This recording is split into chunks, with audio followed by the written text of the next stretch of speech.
expressions that we've gotten in communications and the documents that have been prepared and the presentation that you'll see. So there's a lot we have to integrate together. If you make a public expression and there's something that you say which isn't clear, we might ask you to clarify something, just so that we get a clear sense of what you're sharing. If there's any back and forth, clarify what you're saying. The first three names I have are Leslie Kennedy, followed by John Kennedy, and then Kathy Bukaria. Could we have Leslie first, please? And I guess I'm gonna... To the podium? Yeah, to the podium, please. He's fixing it. It was dead. And how do we do the minutes thing? Over there so you get the podium. I guess I'll... it's up to me on the wall here. Thank you very much. Please, go ahead. Okay, I'm Leslie Kennedy, as I said, the legislator for the 12th. Yeah. Why don't I leave? I'll give you the microphone there, if that one's not working. And I'll just cue up names here. Okay, does it work? Thank you, sir. Okay, as I said before, I'm Leslie, legislator from the 12th Legislative District. I am proud to have Blydenburg Park, the jewel of the North Shore, in our park system, which includes Stump Pond. Good morning, CEQ team, and thank you for having this public hearing. The discussions that have been going on need to be vented in front of this committee so you are aware of everyone's opinion. I've done a thorough and painful, and I will say that, analysis regarding the facts and the opinions of the environmentalists, the birders, the neighbors, the equestrian community, the hikers, the canoers, and other interested parties.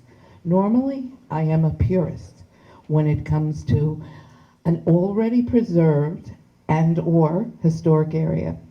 But the rebuilding of a dam that has been in place since the 1700s and performed well in protecting an area with both severe elevated groundwater and surface water issues lends me to the strong opinion that for safety reasons, the dam must be rebuilt.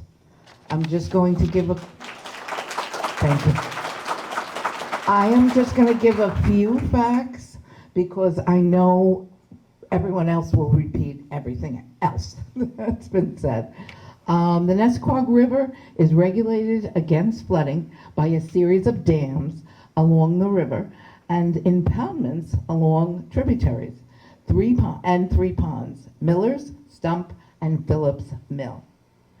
The county, in past storm events, has lowered the pond levels to increase storage capacity and slow flooding downstream via Miller's and Stump Pond. Stump Pond is the receiver of the flow of most of the tributaries from the south, the east, and the west, and protects Phillips Mill from flooding events and overtopping the dam at head of the river. It regulates Phillips Mill to a large degree. When Stump Pond failed, Phillips Mill was overtopped and almost failed. Phillips Mill is vulnerable to flooding events. Without the dam at Stump Pond, the vulnerability increases drastically. And I got most of that information from the website damsafety.org, New-York. You can look that up. And that's all I have to say for now. Thank you for allowing me to be heard. And please. Thank you very much. Take care. Followed by Kathy Bukaria. Hey, how are you? Before you start the clock, I usually don't work with a mic. You're all gonna hear me and they'll hear me in the back of the room. But that they need this for recording, is this, we have a recorded transcript? What's going on? Recording is happening. So that's his. You do have to record it. All right, I'll We're try. recording from there, not through your microphone. Oh, you're recording from there? Correct. Good, take that, sir. Thank you.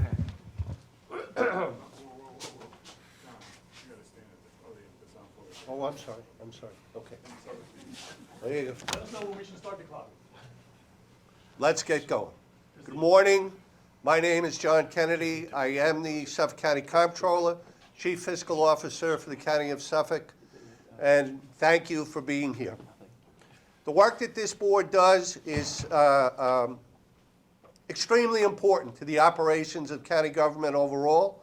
And many years ago, I was one of the liaisons to CEQ. That's when Kaufman was still there. Both of us were a lot younger. But I'm here today to talk to you about a different facet, if you will, regarding dam placement. Obviously, there are many factors that are critical.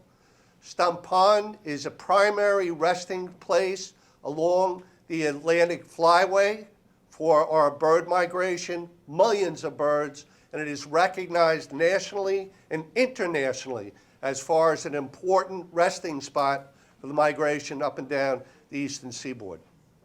Stump Pond also, as has been talked about previously, played a critical role in the founding of the original grist mill and an integrated community known as, and Frank, you'll notice, Brushing Neck, I believe it was. It is one of the few examples of an integrated early historical agrarian community, inclusive of the mill, which was later added on with a sawmill, and it functioned economically up and through 1924. So when we look at some of the things that actually are factors under SECRA, if you will, and the predecessor, NEPA, you look at the environmental impacts, but you know you also must balance social and economic factors when weighing what the outcomes are going to be. The historic aspect of this is paramount, and wisely, our predecessors dedicated Stump Pond in Blydenburg to the Suffolk County Historic Trust. And all of it was put in. Now today, what I've given to you is the actual condemnation and taking that put ownership of Stump Pond in Blydenburg Park into county hands back in 1967. And it was a judicial order of Judge Goldman. And what it did is it set down consideration, I'm sorry, Judge Glickman. It set down an acquisition price of approximately $2.3 million. And I'm going to read specifically from David Weld. It was $2,099,000, and it was for upland and underwater land. In addition, Mary Blake Weld to the tune of $252,000 for upland and underwater land. So by order of the Suffolk County Supreme Court, the acquisition was contiguous, inclusive of the pond. If we were to apply an inflation factor, today that would equate to roughly $22 million that the citizens of Suffolk County paid for acquisition. I'll also introduce to you what the Suffolk County residents have expended as far as capital improvement and operating, which is roughly another $19,723,000. So I would offer to you today the tax-paying investment in this park to date exceeds $40 million. It is $40 million in support of a pond, the historic buildings, the fishing, the recreational opportunity, the Veterans Memorial, the camping. It is an integrated aspect which is unparalleled in the county. Lastly, I'll offer to you the scenic vistas. And everybody knows the case law and the importance of being able to simply gaze out at a contiguous water body and what that means as far as our residents and our visitors. I don't want to take up time. You got a lot of other folks. I do want to add this for the record, and I'll reserve the rest of my remarks. Thank you very much. Kathy Bocarina, followed by Talia Stavridis. Do I use a mic or no? Yes, please. I don't. Okay. Excuse me, can you just spell your last name for the Bucaria, and it's Kathy with a K. Good morning. My name is this, good morning, how's that? Okay. My name is Kathy Bucaria, and I'm here to speak in support of rebuilding the dam and reestablishing Stump Pond at Blydenburg Park. I first walked this lake as a child. Later in high school, my husband and I walked these same paths together. Over the years, Blydenburg Park has been a constant in our lives. We brought our children here, there, walked our dogs along the trails, and returned again and again to a place that always felt familiar and peaceful. What made Blydenburg so special was the lake itself. It was beautiful in every season. Everyone who's here knows this. Spring reflections and returning wildlife, summer walks along the water, the brilliant colors of fall mirrored on the lake, and the quiet stillness of winter. Now when we walk there, the loss is impossible to ignore. Where there was once a vibrant lake, there is mud, exposed stumps, and a landscape that feels barren and desolate. The swans that once glided across the water are gone. The heart of the park feels empty, and what was once one of Suffolk County's most scenic places now looks damaged and unfinished. We always imagined bringing our grandchildren here someday, just as I was brought here as a child, and just as we brought our own children, to see that magnificent lake and experience the beauty of this place. Right now, that experience no longer exists. Rebuilding the dam is not about resisting change. It's about restoring a historic and carefully managed landscape that has existed here for more than 2 centuries. With modern engineering and updated safety standards, this can be done responsibly and safely. Blydenburg Park is one of Suffolk County's most treasured places. Reestablishing Stump Pond restores beauty, recreation, wildlife, and a living connection between generations. I respectfully urge the county to move forward with rebuilding the dam and bringing the lake back for future generations. Thank you.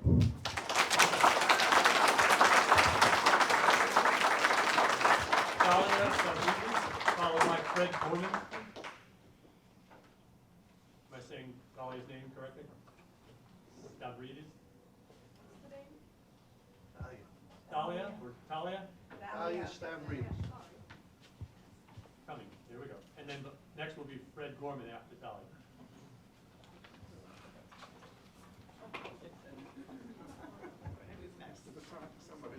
Who wants it? Oh, okay, I didn't know where she was. Oh, is this her? Here, okay, I'm sorry. I don't want her to have to hunt for it. Here you go. Thalia Stavridis, build the dam. This is about helping wildlife. The question is, can Thalia Stavridis, build the dam. This is about wildlife. The question is, can we bring back the Nessaquag as it flowed over the parkland before the dam was built? The answer is no. Whose job was to prove that the river is back? Those opposing the dam, they have not done this. What they have done through Newsday and elsewhere is call a stream the river and tell the public that the river is back, flowing across the pond land for about 1 mile. I don't have time to read the many quotes that tell you the river is back. I can tell you that the photographs of the ribbon of water running down the middle arm of the pond land that is supposed to be the river is in fact a man-made stream. People divided the river water, they sent it to the 3 arms of the pond, and that was all supposed to converge before the dam, and that's what you can see happening now. 3/8 of a mile before the dam, all the streams are converging. Let me ask you this. If the stream in the middle arm is in fact the river, then how come there's no river running through the forest to that arm? That stream runs about 3/4 mile through the forest before it spills into the middle arm. That 3/4 mile stretch through the forest has never been called the Nessaquag River. It's not identified as that. No map calls it that. So how is it possible then a part of that stream now is running on the pond and it is the river? The pond was a forest. It's going to be a forest again if we do nothing. I haven't found one writing where the opponents addressed the forest. Instead, by using computer-generated photographs and with words, the pondland has been presented as becoming a vast tract of a lush green wetland grass. They speak of the land as being a floodplain before the dam, when it never was a floodplain until the Blydenburgs removed the forest and made the pond. The pond flooded the land. What do we have now growing out there in that pondland? Oaks, maples, and other deciduous trees, and predominantly invasive species, including the smartweed, which is everywhere. Quoting Mr. Nardone, invasive species may grow in the land and will have to be managed. Well, they are taking over the land and cannot be managed. The only way to get rid of them is to build the dam and drown them. Fish seem to be very important here, which they are. I want to read quickly a passage to you from the DEC, New York State Coastal Fish and Wildlife Assessment, revised in 2005, the Nessequag River, Smithtown. It identifies the open waters of New Mill Pond, called Stump Pond in parentheses, as being included in the habitat studied and a large part of the area studied. And it goes on to say, quote, New Mill Pond in Blydenburg provides good quality recreational fishing for users of the park and includes habitat for large and smallmouth bass, bluegill, pumpkin seed sunfish, brown trout, yellow perch, and brown bullhead. I say not bad for a pond. You're never going to get that type of fish and the habitat for them and for any other wildlife with those little streams we got now. We lost about 98% more wildlife than those streams will ever support and produce. The good news is, build the pond and the wildlife will come. Quickly migrating fish. It has not been proven here that the dam stopped fish from passing through its openings. Don't forget the little dam further down with its larger openings where the grist mill is, and that brought water from the pond to the mill and back to the river behind the dam. I researched it. Apparently fish can pass through grist mill dam openings. And if fish weren't making it past that dam, then how come so many fishermen and people were fishing behind the dam? All the time, right behind the dam. Okay, in closing, the Blydenburgs gave us the best pond I have ever known and seen. I've been on that pond for 66 years. My mother knew that pond better than probably anybody in this room, and that's how she raised me. And for 44 years, she took every single class as a third grade teacher to that pond to learn about pond life and to the park. Are we legally obligated to rebuild the pond? What do the documents say? Are we supposed to maintain the dam and the pond? The Blydenburgs gave us the best pond with historical buildings and a forest. Are we morally obligated to rebuild that dam and bring back that pond that was there for what, 200 years or whatever it was? I think we are. We lost a priceless work of art and the wildlife so desperately, desperately, desperately needed. Thank you, Ms. Fred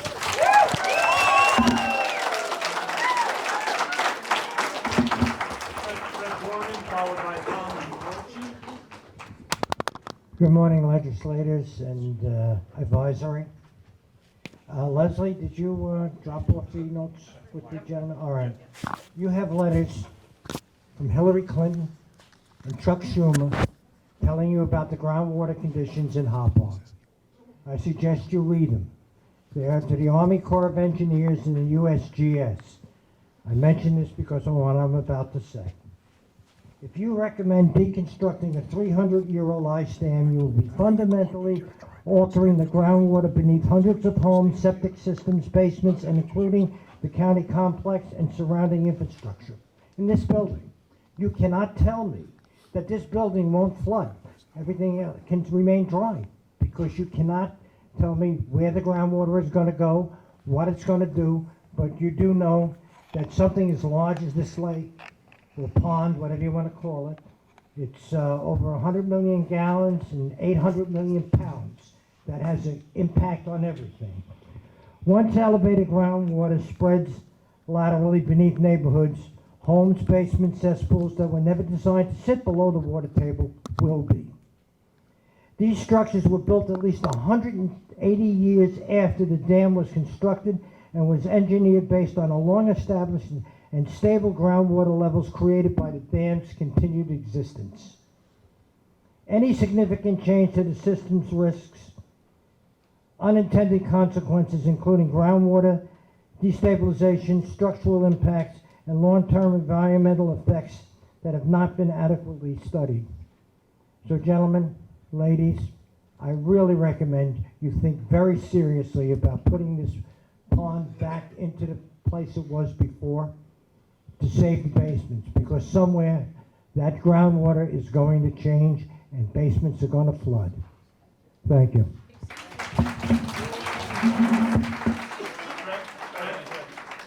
Excuse me, can you just spell your last name for the record, please? Gorman.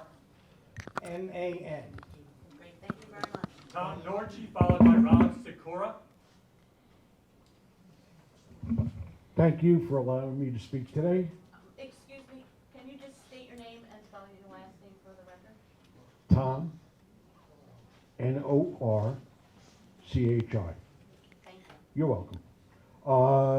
I'm here for a selfish reason. I personally grew up at Wells Lake, which you now call Stump Pond, Blydenburg, or whatever you want to call it. As a child growing up in the Pines, it was rural. Dirt roads, rural mail delivery, the milkman. I was the runt of the neighborhood, which consisted of another family. I had a brother 7 years older, and his two friends were at least 5 or 6 years older. So I was the runt. That lake became my friend. I found solace in knowing I could go there and explore and be by myself. And I've been going there for over 60 years. My children have gone there and walked the same trails that I have. I used to skate across Wells Lake to get to Green Gates, or whatever the hell you call it now, so I could play with kids who grew up in developments. The Pines stayed rural for many a year. And what you're missing here is the mental aspect. Not the fishing, not the horsemanship or anything. People go there. In the world that we live in today, I need a place for a mental enema. Okay? I see people walking around and interact with other people. They love to hear my stories of Wells Lake because I met Mr. Wells. Mr. Wells gave me permission. His only rule was, do not set a fire. I swam in that lake. I fished that lake. I know it like the back of my hand. And I went there the day after the dam broke, and I was gut punched. It felt like a friend died. And if you look at that today, and I don't know how many of you people have been there recently, it's a wasteland. So bring back the dam, and thank you for your time.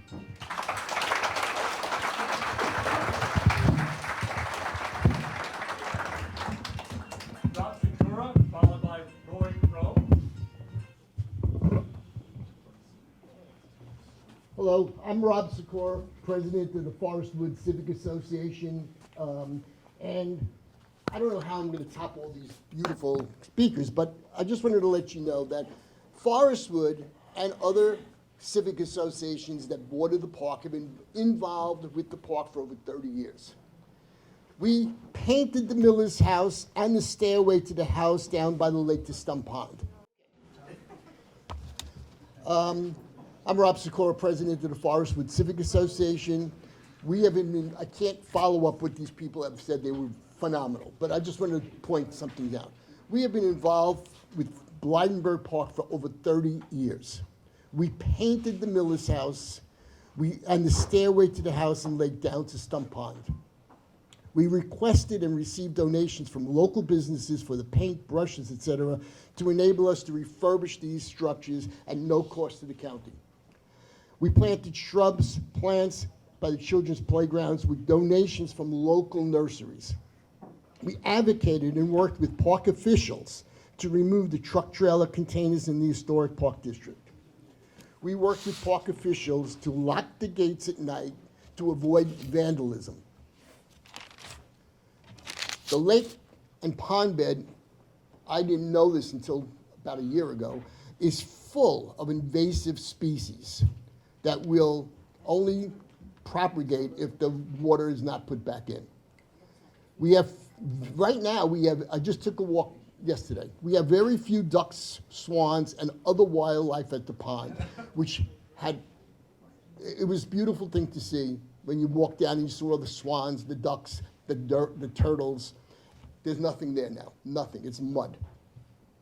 We work with park officials to remove the old derelict bathrooms and storage buildings in the historic district. We clean the entrance of the garbage going into the park on New Mill Road.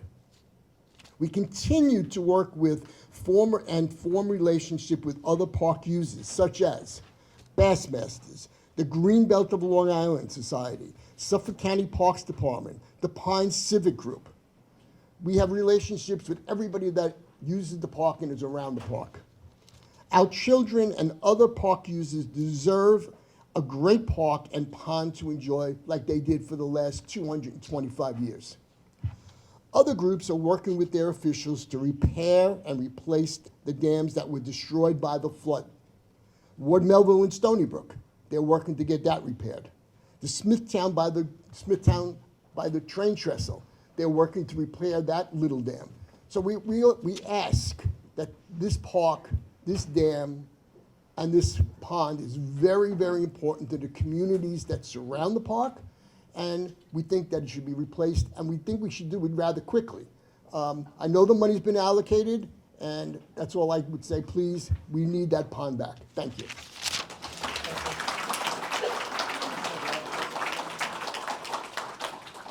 Roy Crow, followed by Nancy Manfredonia.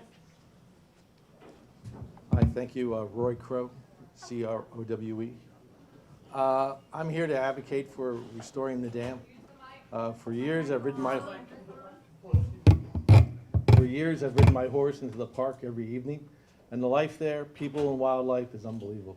It's probably the best used park on Long Island, both the neighborhood and people coming in. There's not a week that would not go by that my horse was not in a prom photo, Sweet 16 photo, family photo, engagement photo, wedding photo, but now I'm trapped on the west side of the park. We can't get over. We can't get to the arena. We can't use the entire park. We're stuck on a niche of it.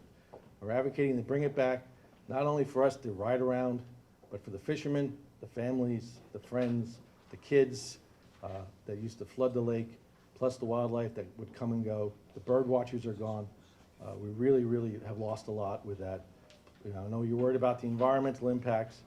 They pointed out what we're facing out there. It's not natural Long Island. It's not the way Long Island should be. Who knew where this stuff came from? So thank you very much, and I'll yield my time.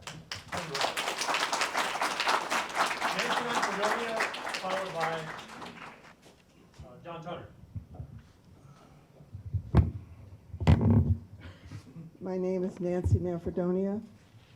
It's Manfredonia.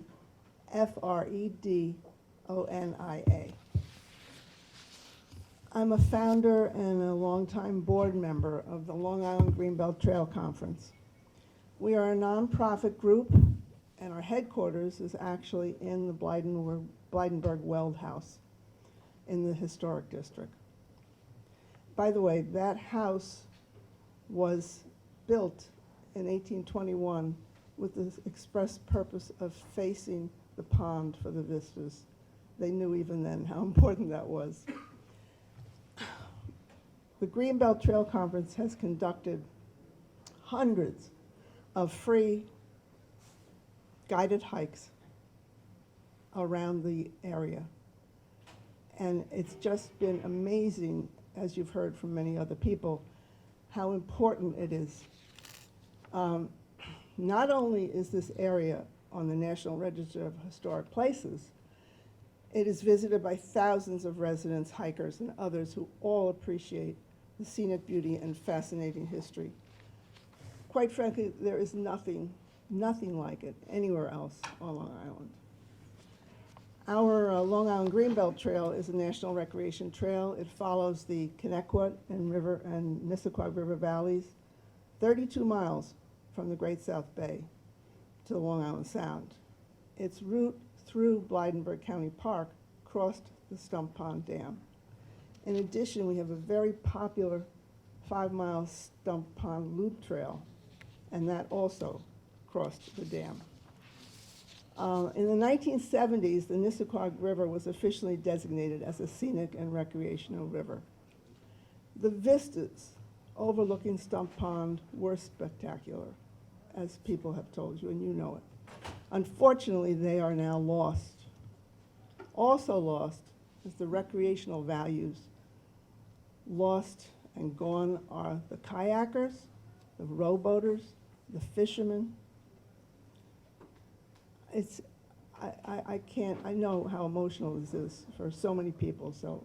Anyway, horseback riders, as was just mentioned, can no longer get from one side of the park to the other.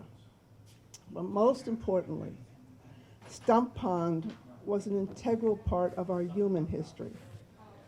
People could understand the Long Island of 200 years ago by just standing at the mill and looking at the pond. Suffolk County has spent an enormous amount of money over the years to restore and stabilize the mill with the objective of eventually bringing it to the public as a working mill. Without a pond, this can never happen. I served on the Council on Environmental Quality, some of you know, for over 20 years, and I understand your responsibilities. I also know that you realize that SECRA requires you to fully consider the human impacts of your decision. Fortunately, and to their credit, the county has prepared a thorough and impressive 336-page environmental assessment form. What I can tell you is that the Long Island Greenbelt Trail Conference strongly believes that this dam must be replaced and the pond brought back to its beauty as soon as quickly and as possible. Thank you so much.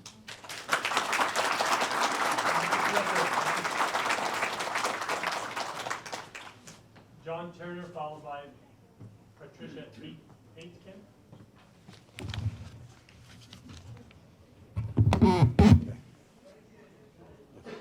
Good morning, Chairman Gilbranson and members of the CEQ. John Turner, T-U-R-N-E-R.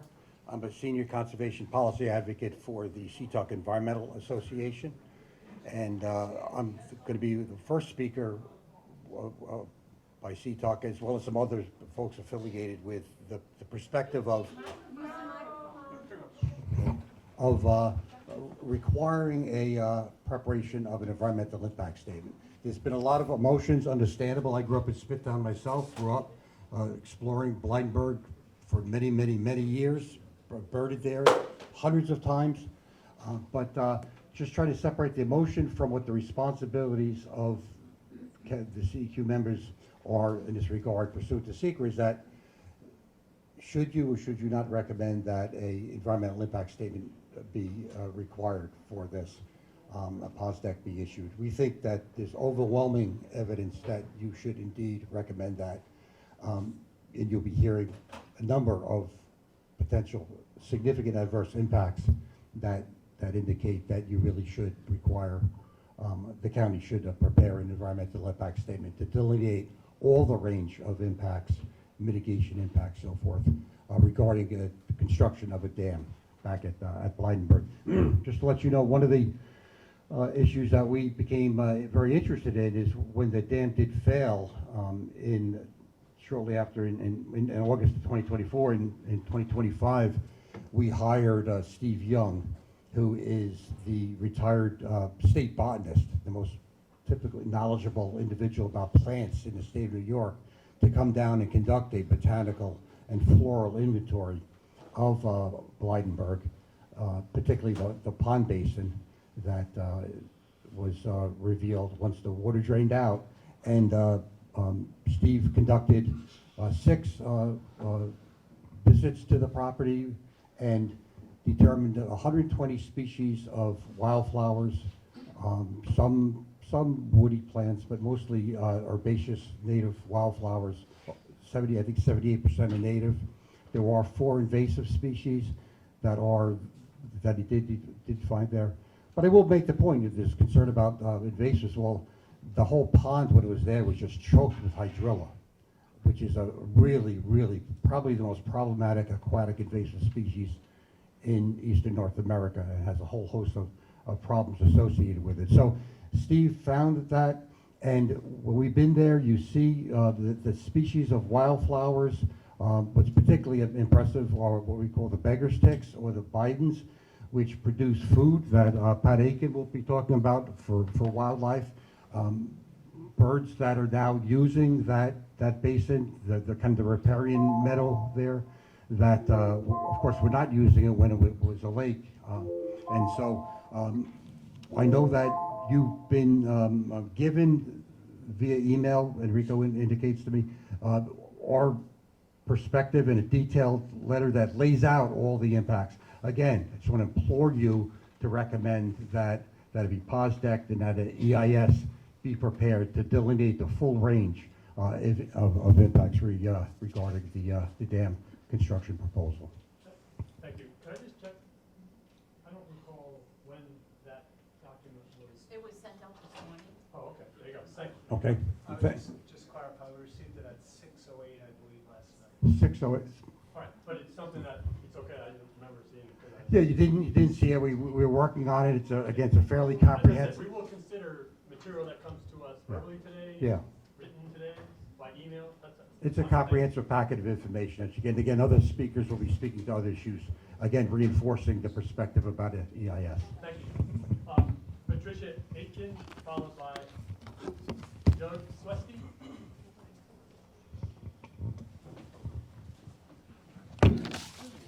Good morning. Good morning, and thank you for allowing me to address this council. My last name is spelled Aitken. I am the president of the New York State Ornithological Association, which is a statewide organization composed of Audubon societies, bird clubs, and individual members. Together with our partner organizations, our membership exceeds 75,000 birders and environmentalists. One of NYSOA's goals is to preserve and protect habitat for birds and other species. NYSOA is requesting that Suffolk County comply with the New York State Environmental Quality Review Act and undertake an environmental impact study to thoroughly examine the potential impacts of building a new dam on the Nissaquag River. This EIS should include the long-term and cumulative impacts to the waterway and its consequential role on the health of Long Island Sound and the coastal ecosystem. Other people will be speaking to impacts on fish, wildlife. I'm going to focus on birds in my presentation. So in just one season, as John has alluded to, since the collapse of the dam, over 125 plant species have been identified on the site. 3/4 of these plants are native species. Biodiversity on the site has increased tremendously. eBird, which is a project of the prestigious Cornell Lab of Ornithology and is used by birders worldwide to document bird occurrences, has documented 9 new species using the habitat since the collapse of the dam. These species include rusty blackbirds, vesper sparrows, and pectoral sandpipers, all species of concern in New York State. Other species, such as leaf sandpipers, great blue herons, and swamp sparrows, have been documented as occurring in higher numbers than previously. Construction of a new dam could negatively impact these bird populations. Removing 100 mature trees to build a new dam will have a negative impact by eliminating habitat for birds and other species. Cavity nesting birds such as screech and great horned owls and woodpeckers will especially be affected by the loss of mature woodlands. The removal of these mature trees will permanently alter the scenic character of the park. Allowing the river to return to its historic flow will result in a natural landscape full of native plants that will encourage birds and other animals to inhabit the park. An impoundment that would be created by the construction of a new dam would create conditions which would allow invasive aquatic plants to thrive. As John mentioned, hydrilla, which has been identified as one of the most invasive and difficult aquatic invasive species to control and eradicate, has been occurring on the pond. There is an extremely high likelihood that hydrilla will occupy the impoundment, as hydrilla dominated the former Stump pond. Hydrilla tubers can persist for years in appropriate conditions. It's also been linked to the freshwater cyanobacterium Ectothonos hydrilica, which occurs on hydrilla's submerged leaves. This cyanobacterium produces a neurotoxin which causes avian vacuolar myelopathy, a neurological disease which occurs in bald eagles, waterfowl, and other birds of prey, and which also affects amphibians, reptiles, and fish. The construction of a new dam has the potential to reestablish the threats from hydrilla and the subsequent negative impacts on birds and other species.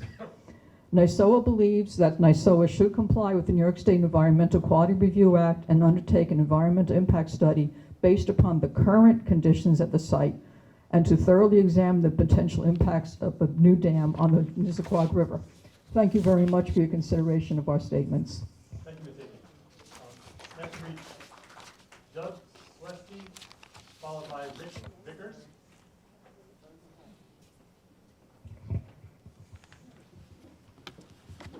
Good morning. For those of you who don't know me, my name is Doug Swesty. That is S-W-E-S-T-Y. I'm a member of the Native Fish Coalition. I've been a longtime advocate for streams here on Long Island. I also happen to be a fisherman. And I'm also going to ask that you comply with New York secret law and basically recommend to the county that they undertake an environmental impact study. There will be, if a dam is built, right, a new dam is built, there will be a range of negative environmental impacts on the fisheries within the Nisququogue River. My colleague Rick Vickers from Trout Unlimited will speak after me and talk more about connectivity issues, I believe, but I'm going to focus on one of the problems that we're going to see here and why it will be a negative impact.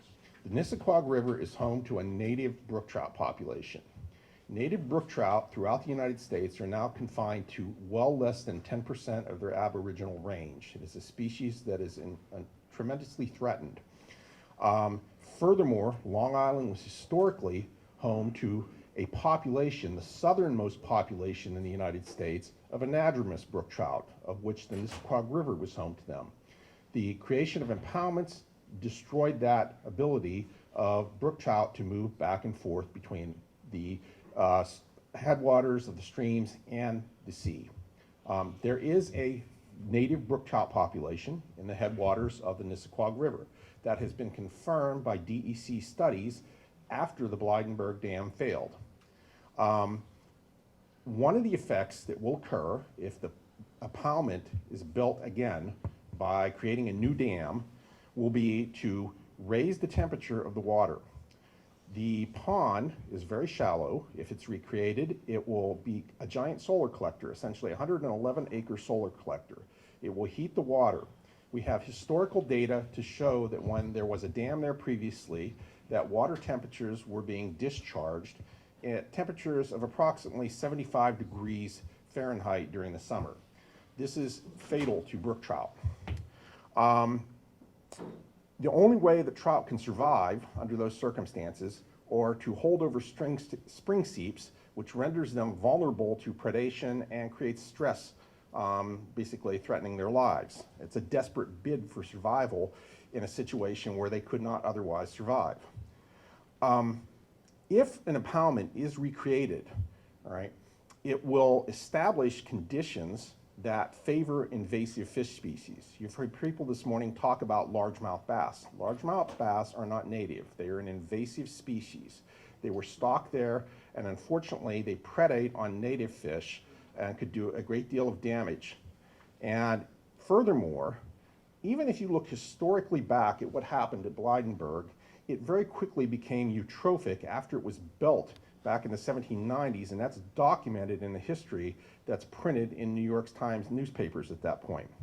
So I'll sum up by basically just saying that I hope that you will recommend to the county that an environmental impact statement is undertaken so we can understand the full range of impacts and make informed decisions. Thank you. Thank you, Doug.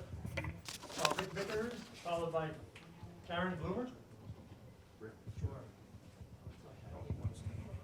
Sorry guys, I don't have a card. I just want to let everybody know here that the gentleman that did leave, knowing his... Just want to let everybody know that the gentleman did leave in an ambulance, and he was conscious and did recognize everybody. I just want to say two things really quick. I don't know everybody here. I've been on Long Island for 44 years, 44 years, I'm sorry, I'm a little bit younger. I really find it atrocious that you guys still had this meeting when somebody almost died outside. This should have been rescheduled for a normal time where other people than maybe the 35 people in this room can actually attend. Maybe at a 6 or a 7. And I'd also like to, where's DC? I'm not asking for the top person, Heidi.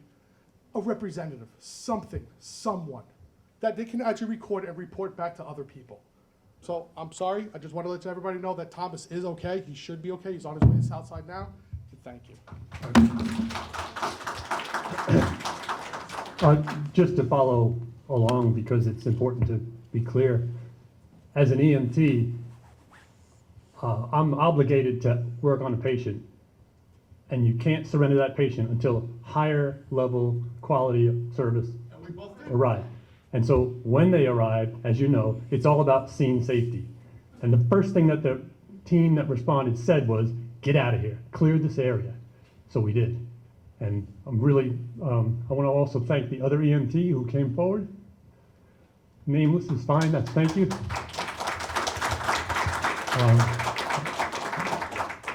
Appreciate all the support everybody gave to the patient. This is Rick. Rick Vickers, hi. followed by Karen Bloomer. My name is Rick Vickers. I'm the past president and current, continue to be a director of Long Island Trout Unlimited. It's an emotional morning for all of us for various reasons. I just want to say the earlier speakers here, I think, express a sense of loss, and that's strong and sad regarding the absence of the pond. But there are other considerations. I'm going to repeat a little bit of what the last two speakers said. We see the construction, we being Long Island Trout Unlimited, Trout Island's mission is to care for and restore rivers and streams. We see the construction of a new dam in Blydenburg Park as creating concern about the following two significant adverse environmental impacts. I'll repeat some of what the previous speaker said. Number one is thermal pollution. A recent electrofishing survey identified a population of healthy brook trout living in the Hauppauge Springs area upstream from the former pond, a few blocks from here. They have not been stocked and have survived in the cooler water of a small spring-fed stream for many years. They currently have access to their original home in the Nissaquag River. If a new dam is built, Stump Pond will become a heat sink. Water will be too warm for brook trout to live or move through a fish ladder. Increased temperatures will block their connection with the river. They will again be removed from their original habitat and isolated in the tiny stream. Second concern is, in my mind, more serious. Blue-green algae. A very significant adverse impact of building a new dam will be the return of harmful algal blooms, HABs. Multiple warnings about swimming, wading, or pets entering Stump Pond have been issued since 2016. Blue-green algae is not a plant. It consists of a bacteria called cyanobacteria. Cyanobacteria grows in still, warm water but cannot thrive in cooler, running water. Cyanobacteria produce a dangerous liver toxin called microcystin. Outbreaks injure humans, animals, fish, and birds. A 2004 survey of 20 Long Island lakes was conducted as part of Suffolk County's Capital Project 8224. 15 had toxin levels that posed moderate to high risk for recreational contact. A second 2015 New York State Department of Health and CDC study of 16 unspecified, I don't know which ones, unspecified New York counties discovered 51 cases of human illness and 1 canine death caused by cyanobacteria. The cooler water now flowing through the former pond will prevent exposure to HABs. Building a dam will pose a risk of significant harm to humans and wildlife. For these reasons, we ask the committee to advise a full environmental study to assess significant potential environmental harms created by building a new dam. Thank you.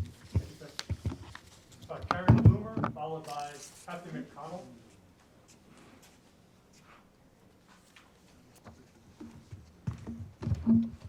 Good morning, or by now afternoon, members of the CEQ. I am Karen Bloomer, B-L-U-M-E-R. President of the Open Space Council. President of the Open Space Council, which is an environmental not-for-profit whose mission is both open space and to administer a legacy fund for Long Island's watersheds.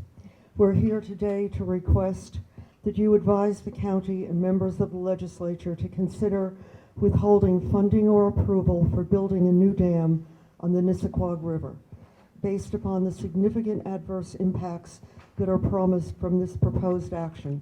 I prepared a letter which I'm going to provide for you where those negative impacts are listed. To that end, to provide evidence of the likely significant negative impacts, we request that you advise the county to require an environmental impact statement be prepared that will fully and adequately assess impacts. Expected impacts should include, but not be restricted to, the following: thermal pollution, which you have heard about, that'll result from impounding an estimated 154 million gallons of water in the area upstream of the proposed dam, known as Stump Pond.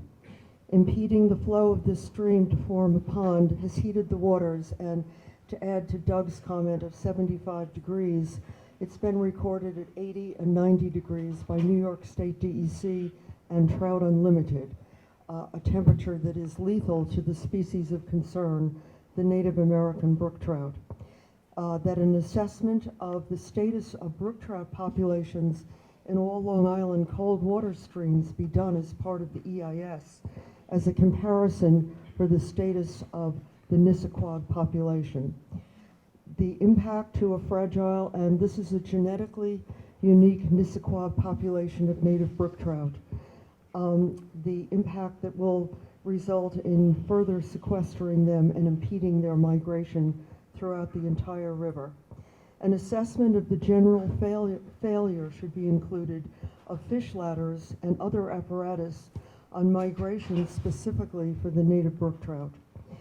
Also to include the legality of flooding of the currently recovered and established freshwater wetland meadows, which, as you can see here, there is certainly a flowing river that would give access to recreation and to education for the community. The impact to the already expanded bird life and other wildlife. And finally, to go to John Kennedy's comment on cost, the assessment of the cost, safety, and damage on the community when an estimated 154 million gallons of water destroys a future dam if the proposed project is built. Thank you very much. I would like to comment also on John's mention of the 1967 transfer of this property, the taking. There was specific language in that for the preservation of the river, not the impoundments. So please check that out. Thank you very much. Thank you, Ms. Bloomer. Captain McConnell will speak now, followed by Yara Belowski. Excuse me, Oh, Karen, you want to hear with the mic? Thank you, Karen. Hi, I want to thank the committee for providing this opportunity to speak. My name is Catherine McConnell, Catherine with a C, McConnell is MC, capital C, O-N-N-E-L-L. I'm a wildlife biologist and wildlife filmmaker. I believe that by rebuilding the Stump Pond Dam, Suffolk County will lose an incredible and unique opportunity to restore at little cost and effort one of the rarest, most biodiverse, and recreational rich environments on Long Island or anywhere really. You've already heard many reasons why rebuilding the dam should require a full environmental impact statement under the New York State Environmental Quality Review Act, since it would have many adverse environmental impacts. If we rebuild the dam, it would destroy miles of habitat for our rare native brook trout. The Upper Nissequogue harbors a remnant population that could expand if the river is left free. It would flood 118 acres of incredibly rare and biodiverse freshwater wetland and riparian habitat. It would require filling in existing wetlands and removing century-old trees. It would thermally pollute the stream below the dam, making it inhospitable, if not lethal, to native wildlife. It would stop the flow of sediment needed to keep salt marshes in the estuary healthy. It would stop the migration of wildlife, including river herring and eels. It would create a home for invasive plants like hydrilla, a host to lethal cyanobacteria. It would encourage harmful algal blooms, dangerous to wildlife, dogs, horses, and people.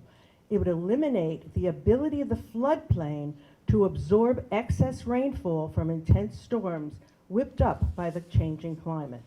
But more than that, and that's certainly enough to require an EIS, it would squash the opportunity of a lifetime to let nature run its course and restore an amazing ecosystem that existed for 10,000 years, providing a home to shifting and incredibly diverse populations of native plants, insects, birds, amphibians, and fish, recreating a pre-Columbian world right here on Long Island. And nature would do it mostly free of charge. Suffolk County just completed a decades-long project to restore the coastal riparian habitat of Mud Creek. It cost over $4 million, required the removal of tons of contaminated soil, major resculpting of the land, and planting thousands of plants. All of that to restore 7 acres. Here we have an opportunity to allow nature to restore 118 acres of rare freshwater riparian habitat, supporting diverse wildlife and providing excellent natural flood control. It would also provide incredible educational opportunities from kindergarten to graduate level, not only in science, but in history, from how the indigenous Settlecot people used the resources sustainably, to how the river provided the power for a sawmill that helped build colonial Smithtown. It will also support a wide range of recreation, from fishing and hiking to bird watching and horseback riding.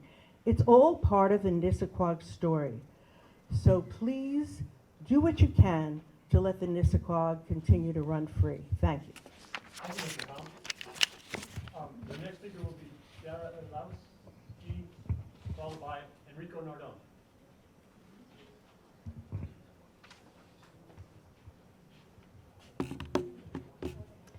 Good morning. My name is Dara Ilowski, D-A-R-A-I-L-L-O-W-S-K-Y.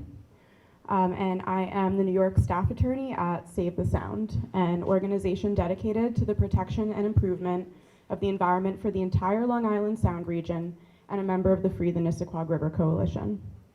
The numerous significant adverse environmental impacts that will result from the construction of a new dam on the Nissequogue River must be evaluated in an environmental impact statement. The environmental assessment form correctly identifies this project as a Type 1 action under the State Environmental Quality Review Act, or SECRA, which carries with it a presumption that the project's impacts will be significant and warrant an EIS. And indeed, that is the case here, as you've heard from my colleagues. To fulfill its obligations under SECRA, a lead agency must take a hard look at potential significant environmental impacts of a proposed action. This requires identifying the correct baseline condition from which to begin this analysis, and we know of no instance where a wholly past condition, such as a dam that was destroyed 17 months ago, has been allowed to serve as that reference point. As we speak, the Nissequogue River is flowing freely for the first time since its damming in the late 1790s. Freshwater wetlands at the project site are thriving as wetland-dependent plants and wildlife species have begun to repopulate the area following the dam's failure. But while some portions of the EAF seem to acknowledge these current conditions and how they will change with the construction of a new dam, other portions seem to reference conditions as they were before the dam failed. The point of SECRA review is to document current conditions as they exist today, not as they may have existed in the past, and analyze how a proposed action may impact those actual existing conditions. The proposal here is to dam a free-flowing river and flood riverine and wetland habitat, not to grapple with conditions as they may have existed prior to August 2024. As some of the speakers just before me discussed, significant adverse environmental impacts are inherent in such a proposal, and an EIS that rectifies the inconsistencies in the EAF and consistently references current conditions is required. Further, an EIS would facilitate opportunities to ensure the public is both well-informed and able to meaningfully participate in decision-making for this proposal through the scoping and public comment processes and the presentation of a reasonable range of alternatives. The gentleman who spoke earlier expressed frustration at a lack of public engagement. Having an EIS process, proceeding through all those public engagement opportunities would help with what I understood of some of his concerns. The impacts of dam construction and the benefits of available alternatives are not necessarily well known to the general public. The EAF project description states that construction of a dam and a new fish passage provide ecological restoration and flood mitigation benefits, but an EIS should also consider and inform the public and decision makers of how a no-action alternative or other design alternatives that do not obstruct the river's flow or fish passage at all may better serve these aims with fewer adverse impacts. A thorough examination of all reasonable options is essential to help identify the best solutions for community resilience, flood mitigation, and ecological restoration, especially in the face of escalating impacts from climate change, whether that's an alternative dam design or no dam at all. Just we need to investigate it properly. In sum, Save the Sound calls for an environmental impact statement that thoroughly documents current baseline conditions following the dam's failure and engages in the hard look required under SECRA. Thank you very much. Thank you, Ms. Locke. Enrico Nardone is next, followed by Arthur Podwall. Good morning. My name is Enrico Nardone. I'm the director of the Suffolk Environmental Association. And I'm proud to say a former member of the CEQ, as Mr. Kaufman might remember. I'm the last in a series of speakers. The last in a series of speakers that are here representing members of the Free the Nissequogue River Coalition, which now includes 14 nonprofit conservation organizations and 1 indigenous nation, and our coalition is still growing. We have come together over the past year on behalf of our thousands of members to make the case to help convince the county to reconsider the plan to build this new dam. But we recognize that's not the question before you, this broad public policy question. You have a more focused question, which is what are the environmental impacts of this proposal and whether additional assessment is warranted. As you heard from my colleagues and as you'll see in the written comments, we think the decision is clear. This is from organizations with deep scientific, environmental, and ecological experience. It is clear to us that there are, in fact, numerous significant adverse environmental impacts that will be caused by the construction of this dam, and that we think there is, in fact, a need for a detailed expert analysis through an environmental impact statement. I want to put the question before you in some broader context. Throughout the state, across the country, around the world, dams are being removed as communities recognize their environmental and ecological impacts. More than 2,000 dams have been removed across the country in recent years, 50 in New York State, which is helping to lead this effort. A large driver of this effort to remove dams is based on the improved scientific understanding we have of the impacts of dams and the way that they impact the connectivity of rivers and the role of rivers and streams in coastal and inland ecosystems. My point is this global movement to remove dams highlights the very need for an environmental impact statement here. It makes a sort of logical sense that if removing dams is producing great environmental and ecological benefits, then the converse must also be true. And that is, building dams must create significant ecological impacts. And as such, we urge you simply to recommend to the legislature that this proposal should have a positive declaration and that a full environmental impact study should be conducted to assess the impacts going forward. Thank you for your time, and I want to thank you for your service on the council because I know how much work it is. Thank you. Thank you for your time.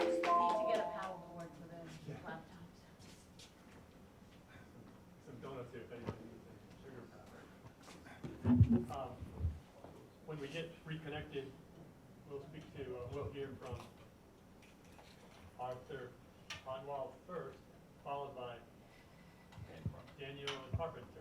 Or no, Carpenter, sorry about that. Hello? Okay, good morning. Thank you for having this meeting. My name is Arthur Podwall, Podwall. I've listened carefully to the half dozen individuals with environmental concerns.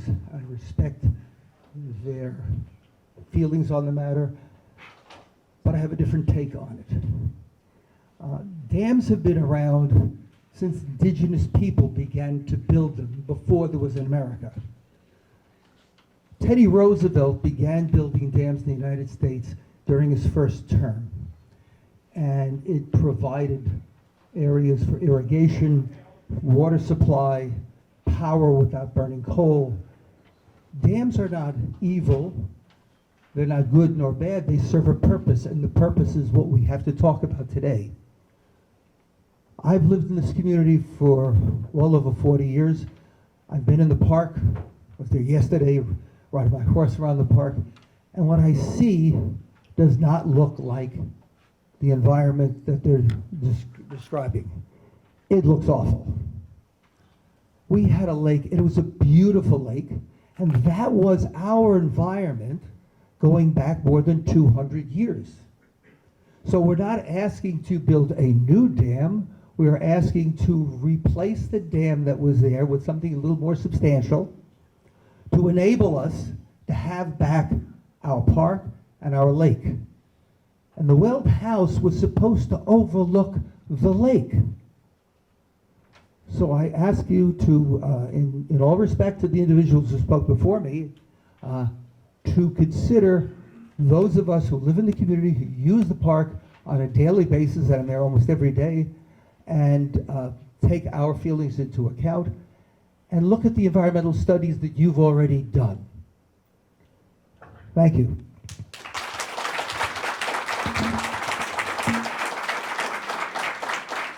Dan Carpenter, followed by Rich Scottoni.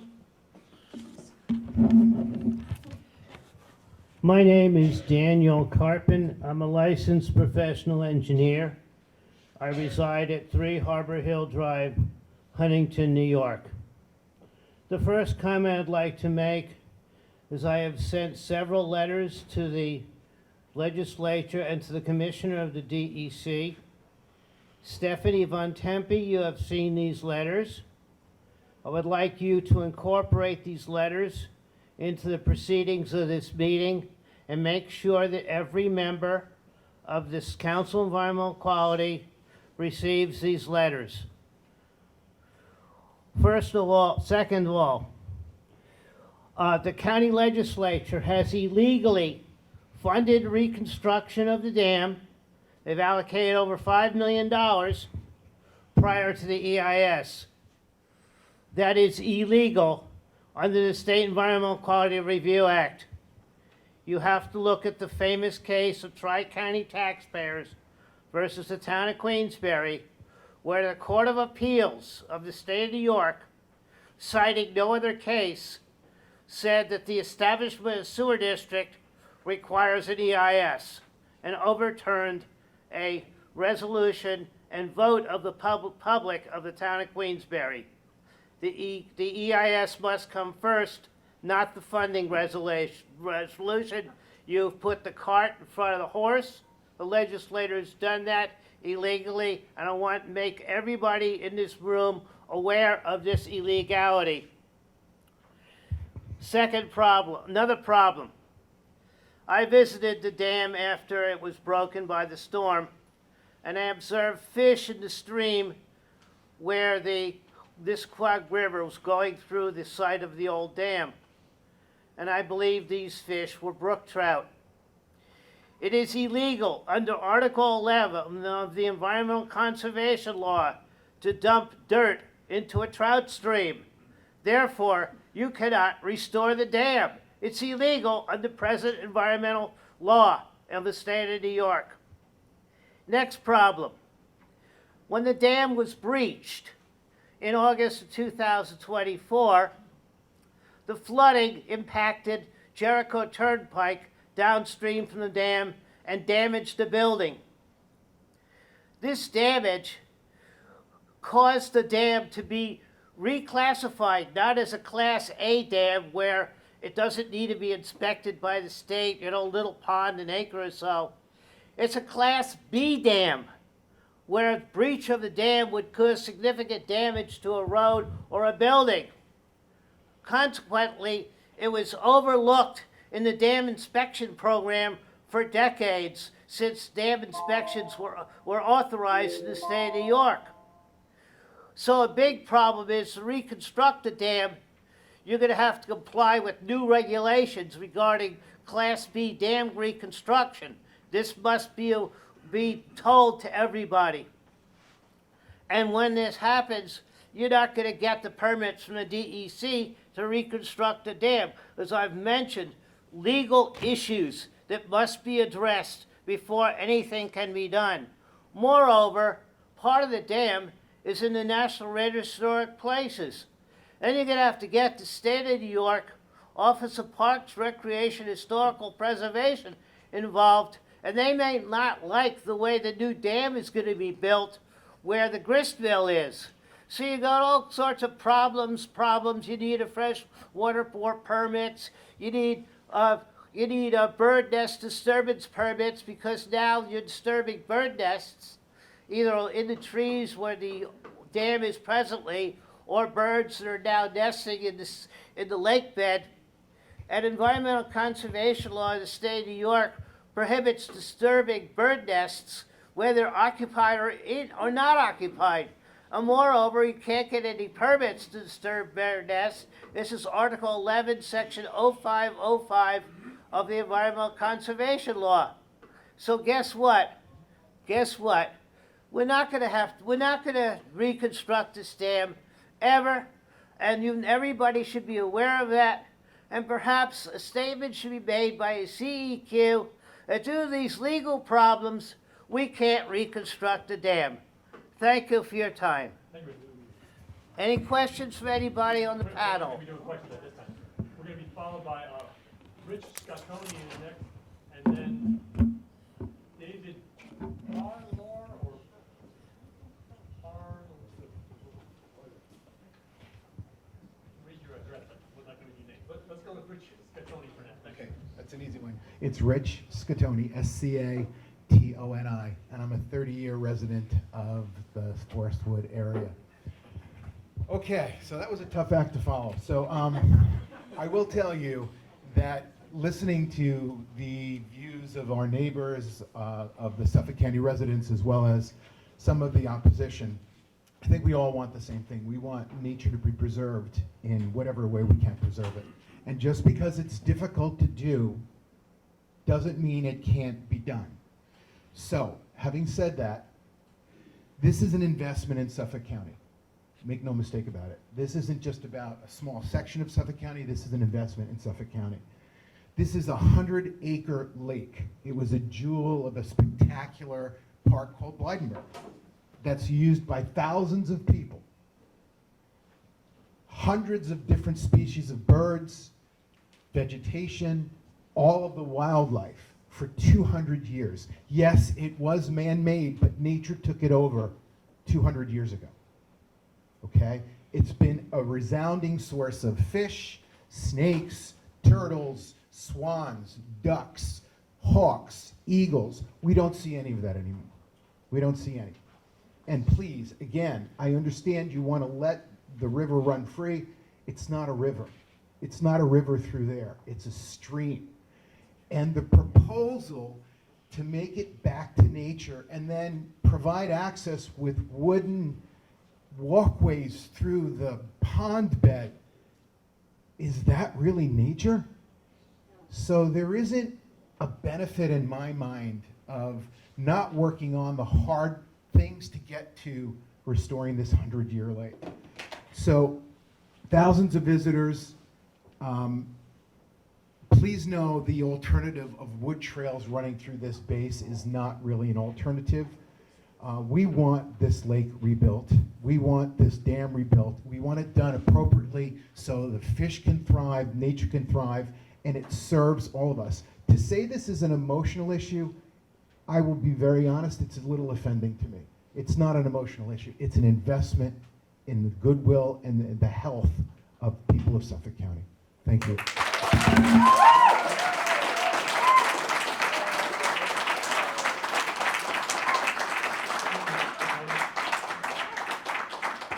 So I believe we have one more card left, and the gentleman's name is David, P-A-R something. K-E-R, Parker, or Parlaw, or do you have an opportunity, we just to move on then? Are there any other people who've not spoken who would like to express during this interval before we move on to on the agenda? Okay, hearing none, let's move on. The next part of the agenda will be the historic trust document. I'm sorry. I think since there's a lot of people here, you might want to Switch it? explain what we're doing Uh, so that they understand it. Okay, I'm going to talk through what the agenda is, but not change the sequence? Yeah, just tell them what we're going to be doing so they have an idea of what we're going through. I'm tempted to give you the microphone. So our agenda from this point forward have the following sections. We'll do a historic trust docket. Is Richard here? No. That will be quick. Then we'll have a project review of a recommended type 1 action that you are familiar with. Then we'll have a project review of recommended unlisted actions, which will include sanitary sewer system. And then we'll do the LAS report, and then other business such as electing officers and setting our calendar. That's the sequence. And given the absence of the director, we're going to skip past the docket and go to our project reviews. During this time period, we'll see a presentation of the material associated with a recommended type 1 action, a proposed new mill dam reconstruction project at Blydenburg County Park, town of Smithtown. And that will be presented by a team of people, but I don't know who starts that. You want to go up there, right? Yeah, sure. There.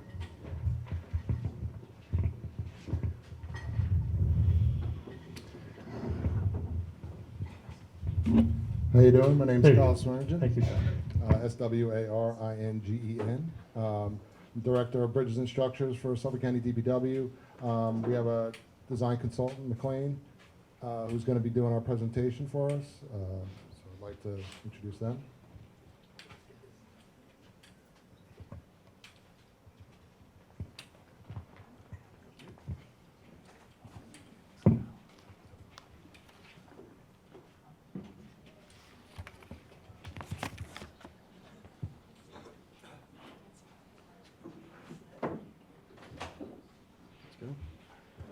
Good morning, everyone.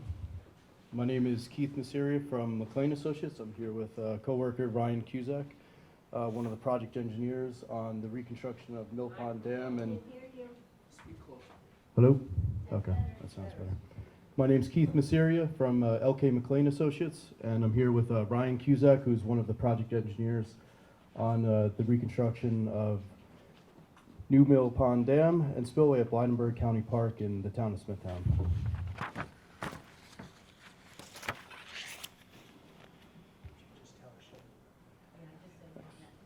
Next slide. That's fine.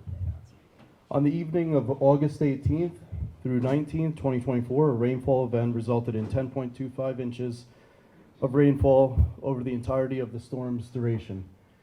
During the peak intensity of the storm, 8 inches of rainfall fell over a 6-hour period.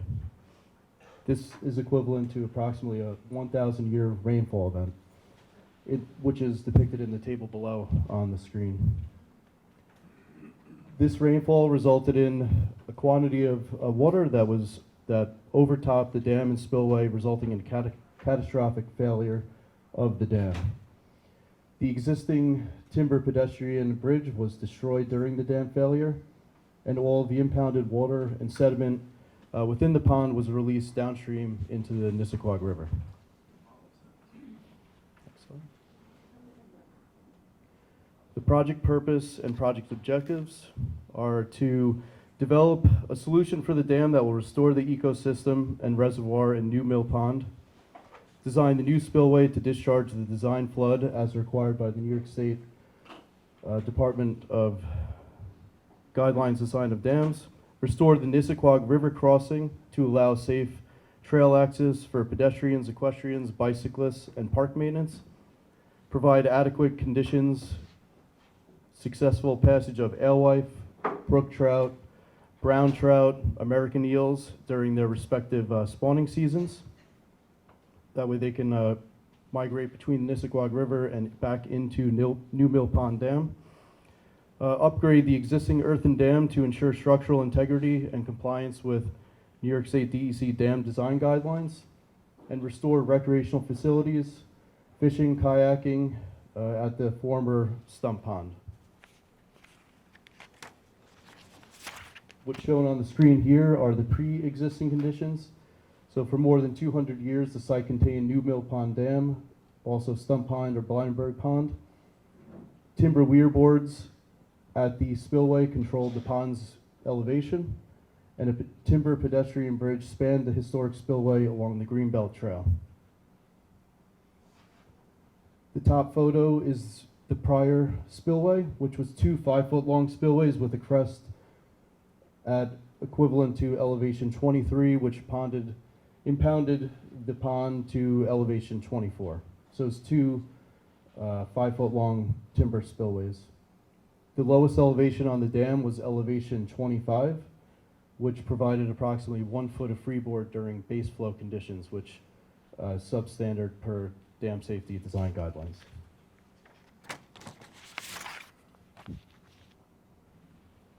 The current existing conditions: the earthen dam and historic spillway has been destroyed and failed during that 2024 August rainfall event. The current conditions on the Greenbelt Trail are hazardous and non-continuous. The pond has drained, leaving us a shallow, meandering freshwater stream running through the terrain. All recreational activities, fishing and kayaking, are no longer possible. And the historic Greenbelt Trail is broken. You can no longer safely traverse the dam. Next slide. The proposed project takeaways are to restore Stump Pond to match the historic water surface elevation, which was elevation 24. Construct an inline fish passage designed to pass typical high flows, low flows leaving Stump Pond, while ensuring adequate conditions for successful passage of alewife, brook trout, brown trout, and American eel. Construct a viewing platform adjacent to the fish passage over the top of a high flow bypass that has been designed to pass 225% of the 100-year storm event, as well as the 2024 August storm event, both of which comply with current New York State dam safety design guidelines, which are to pass 225% of the resultant 100-year storm event. Also to install a new pedestrian bridge over the new spillway and fish passage crossing, to strengthen the dam, and also to strengthen the dam, we're proposing to install 500 linear feet of steel sheeting through the center of the dam, while also increasing the top elevation of the dam to elevation 28.5, which is approximately 3.5 feet above the prior existing elevation.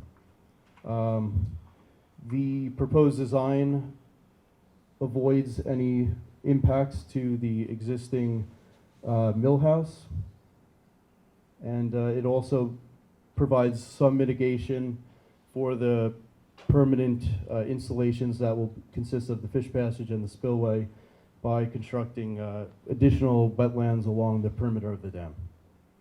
Before you go on, could I just ask you to restate again the percentages? You have designed to pass 225% Of the resultant hundred-year storm, so say that in a new way, because we now think hundred-year storms are like monthly.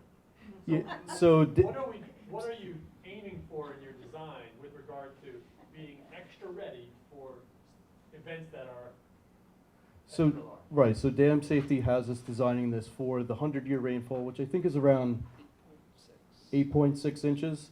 So what we do is we run our drainage model to get the resultant flow rate from that storm and multiply that by 225% to get a way higher flow rate, which is over 2,000 CFS flowing through the spillway, which results in the dam being higher, the spillway being longer, features like that.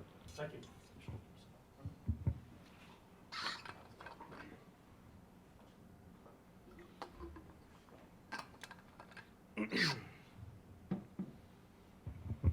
So what's currently shown on the screen here are the proposed project plans. On the right-hand side, we have the main spillway, which has also been designed for fish passage. This image here is actually from South Haven County Park. So this spillway is much larger because the base flows and the target species flow rates are actually higher, but the design is very much similar to what was constructed there. There was only 2 weirs at that dam. This one, I believe, has 10 because of the elevation change being much higher than that one.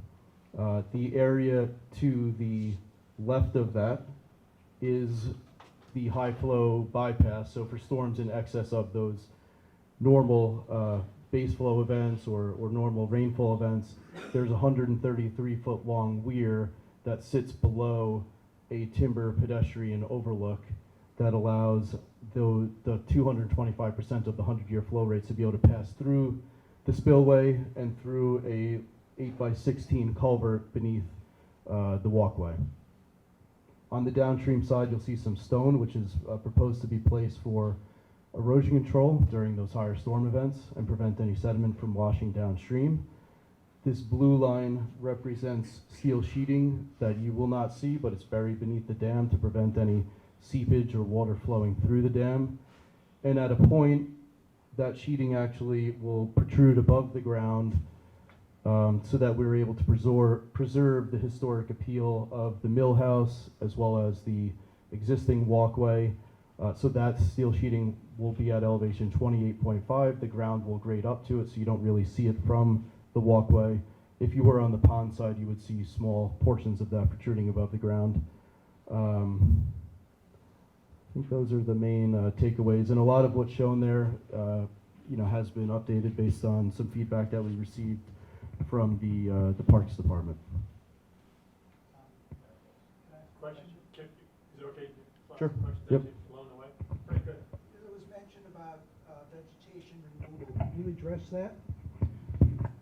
So so we are removing some trees. So the dam safety requires that any trees along the dam are removed. That way during a storm event, if they were to say blow down, it wouldn't blow a hole in the dam or something like that. So we're proposing to remove 50 or so trees, 54 trees, which would be done during approved windows. So the trees would have to be assessed for bats. So long as they're not present, they would be removed during a respective 2 to 3 month window. We're not really proposing to remove much vegetation per se, but in our experience on past similar projects with fish passages and reconstruction of dam spillways, these aspects here that might have a permanent fixture that is slightly larger in footprint than what was there previously, we're proposing to mitigate with additional wetland plants along the perimeter of the dam. So it's really for the permanent loss of the wetlands through the construction of the spillway and the fish passage. Baffles for the fish passage. Okay. First question would be the primary concern, if you will.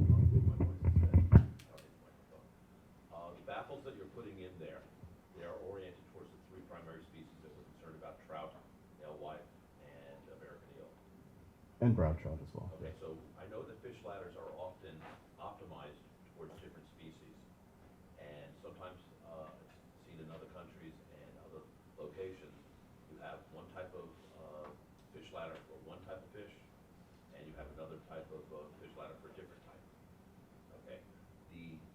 series of baffles that you're putting in there right now, are those basically oriented towards handling the three fish, the primary fish that we're talking about, plus others? It's for those 4 target species at this point. So what we did was, I believe we designed it for the alewife, which I think has like the most challenging swimming capability out of the group. So it allows the other target species are able to pass through rather quickly. But we do have, through the U.S. Fish and Wildlife and other agencies, design documents where their posted swimming capabilities. We've modeled this during the 50th and 95th percentile flow rates throughout each of their respective spawning seasons, and the fish, based on our model, are capable of, all of them are able to pass through. That's the question I had, was whether you looked at the models that Fish and Wildlife has come up with. For example, there's a 256-page document out there, which is sort of, if you will, the master design document for this type of activity.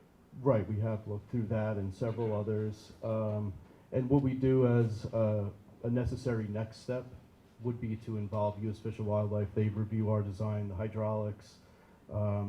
We've already reached out to them as well as the DEC regarding the target species, so I think we've honed in on that. But if they do happen to have any other comments, we could then address that.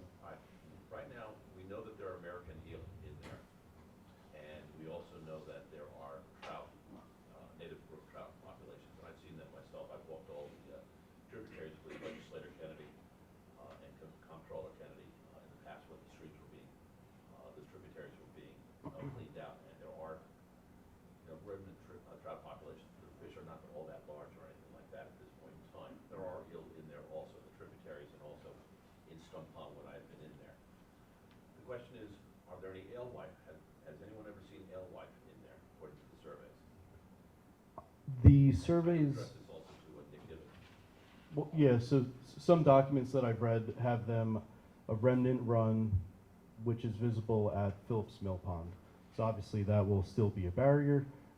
Hopefully one day that will be restored beyond that point, but this could be a first step. That way, when that is eventually done, they'll be able to reach this pond. Right now, you can't say that there are any alewife in Stump, or were in Stump Pond. Not that I'm aware of. Yeah. And basically, you're saying that Phillips Mill is a barrier. I mean, we all know that alewife can't jump, unfortunately. They can't handle the spillways over there. Correct. But again, you just verify, no one's seen any alewife in Phillips Mill. And I've confirmed that with New York State DEC freshwater fisheries. Yeah, I mean, all right, I'll save commentary for later. Good enough for right now, thank you. Okay. So this is an engineering cross-section of what was shown on the prior page, but this just depicts the pools, the steps down to achieve the proper drop between elevations 24 and 17 on the downstream side.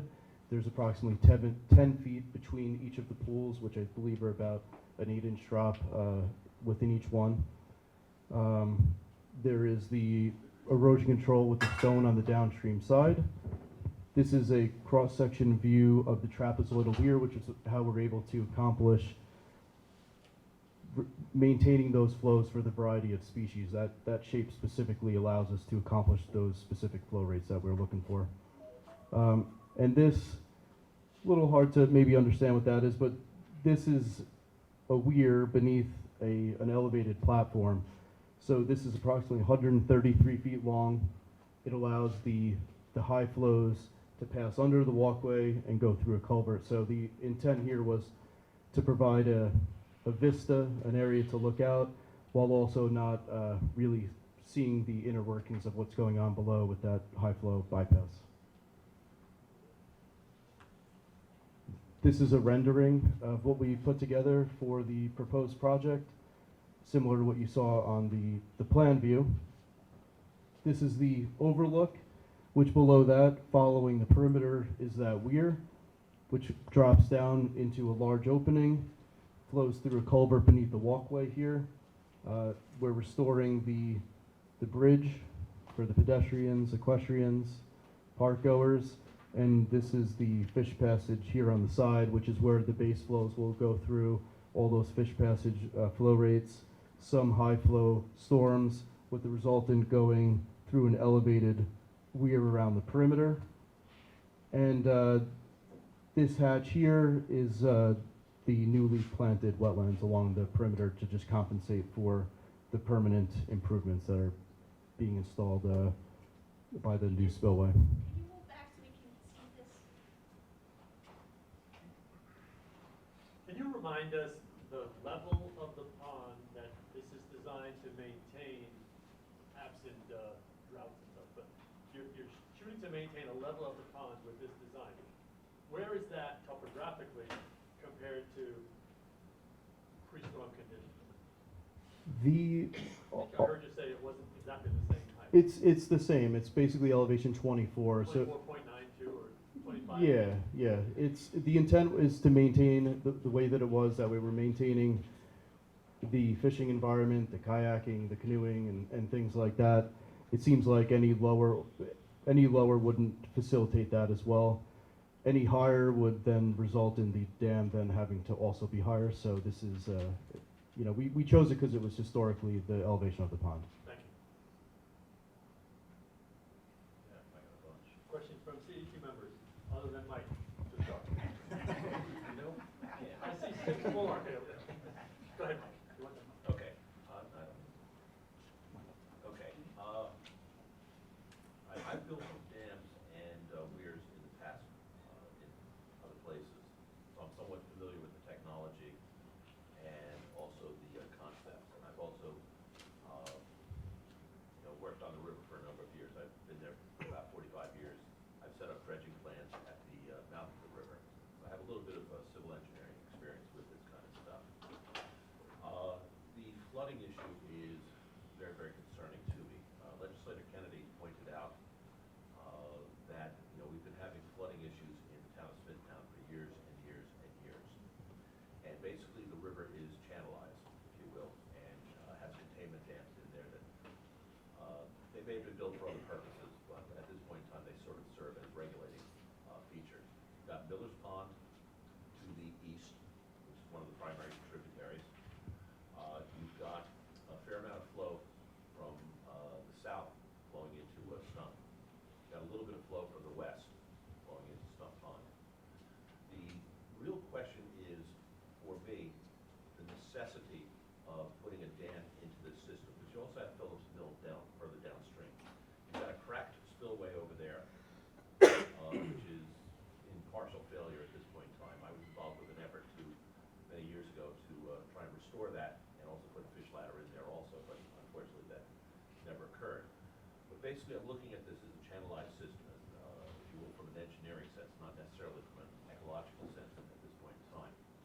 The way I'm seeing it right now, based upon your information, et cetera, and my experience, is you've got flood events you've had flood events in the past where Village Pond has had to be dropped in elevation prior to the storm. Stump Pond had the same situation. Basically, the county would drop the elevation a little bit to provide for basically a reservoir situation. There's other words for it which I can't recall right now.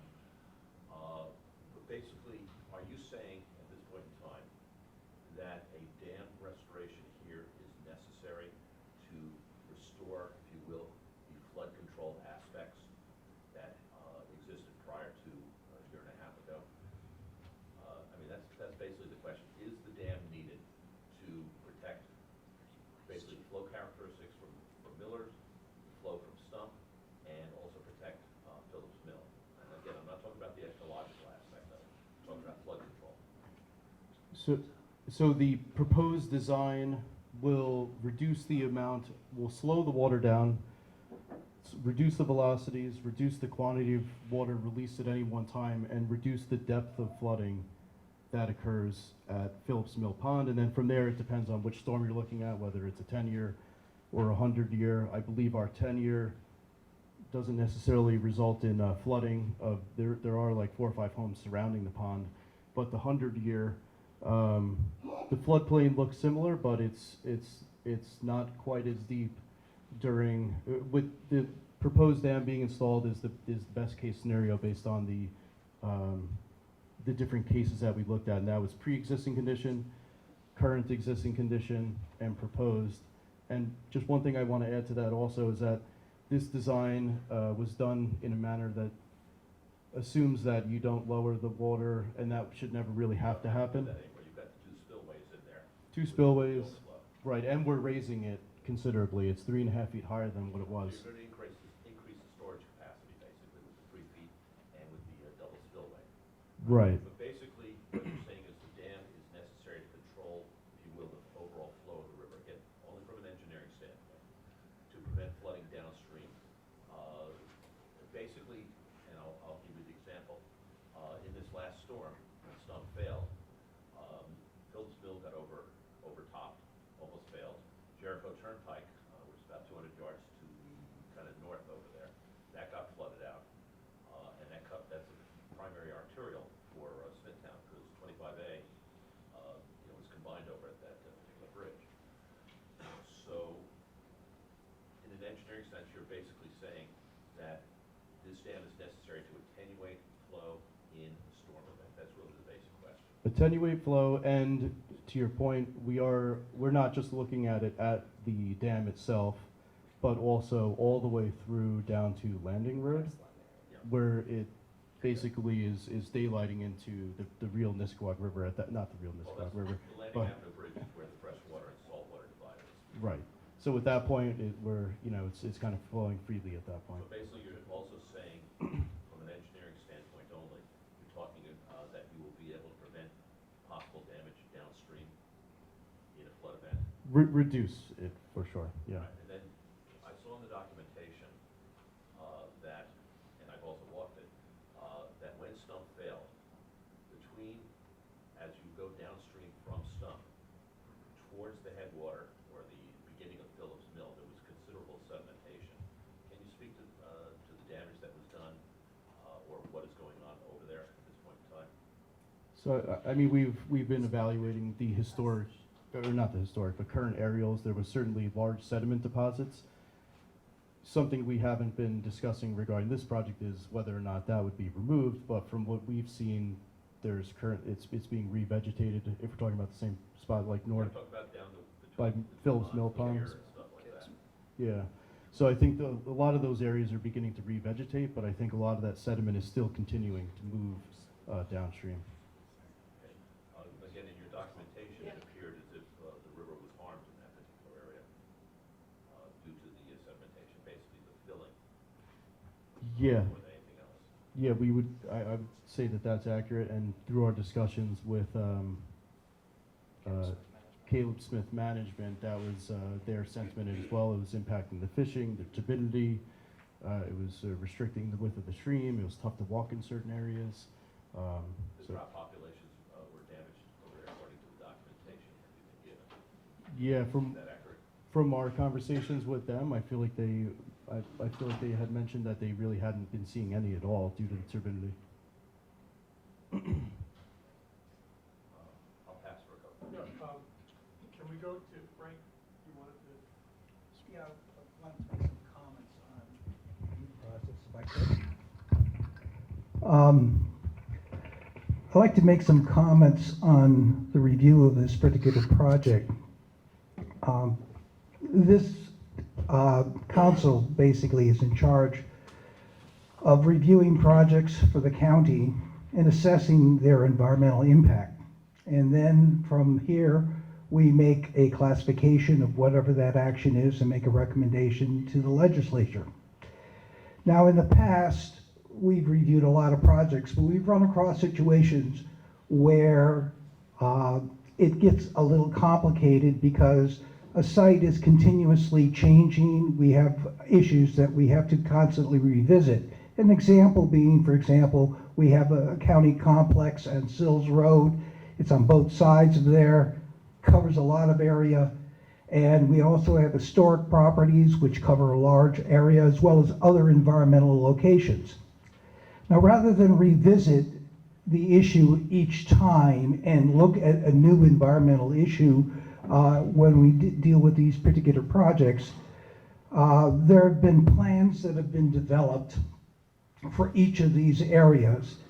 And what we review when we receive an application, and we've done this in the last 2 meetings, you could examine our minutes, is we find if those particular proposals are consistent with what the overall plans that are proposed for that particular area. And that guides usually this board, unless we learn something completely different that we are unaware of, that determines whether we go forth with this particular action.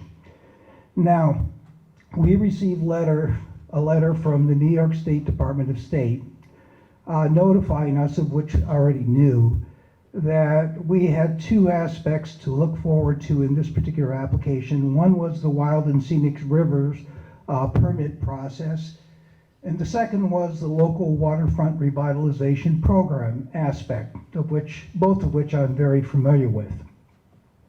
Now, the local waterfront, I'm not going to address the Wild and Scenic Rivers because that's a permit process and there's a whole different complexity with that. But what I am going to address is the local waterfront revitalization program. Now, this is a comprehensive plan, comprehensive management plan that was originally proposed by the federal government under the Coastal Zone Management Program that the New York State Department of State manages for all the locations on both Long Island and in other parts of the state where there is waterfront. And what that allows us to do, or what they have asked us to do, is to prepare a comprehensive plan with regard to the management of our coastal resources. And the town of Smithtown has prepared a plan, and I'd just like to read to you so you understand what this plan is all about. This is very brief, what the direction of that plan is. And this is, by the way, on page 1 of the plan. The state's coastal management program has been designed to address important coastal issues by advocating specific types of actions enumerated in the summary of the program, including promoting waterfront revitalization, promoting water-dependent uses, protecting fish and wildlife habitats, protecting and enhancing scenic areas, protecting and enhancing historic areas, protecting farmlands, protecting and enhancing small harbors, protecting and enhancing public access, and providing research, data, and information for participation in government agencies and citizens concerned with the state's coastal areas, and coping with erosion and flooding hazards. Okay, that's the program. The town of Smithtown completed its local waterfront revitalization program in 1989. Now it takes about a year to a year and a half to get this program approved because all interested agencies must comment on this particular proposal, meaning state, Army Corps of Engineers from the federal government, county agencies, and the like. This program then is approved by the New York State Department of State, and all government agencies, all, including the federal government, must conform to the recommendations in that particular plan. As I mentioned, that plan was adopted in 1989. It was later modified in 2012, and then again in 2014. And because the town of Smithtown has just completed its new comprehensive plan, and they went through an environmental impact statement for that comprehensive plan, they also are updated their LWRP plan for this particular area, and that's currently pending before the Department of State.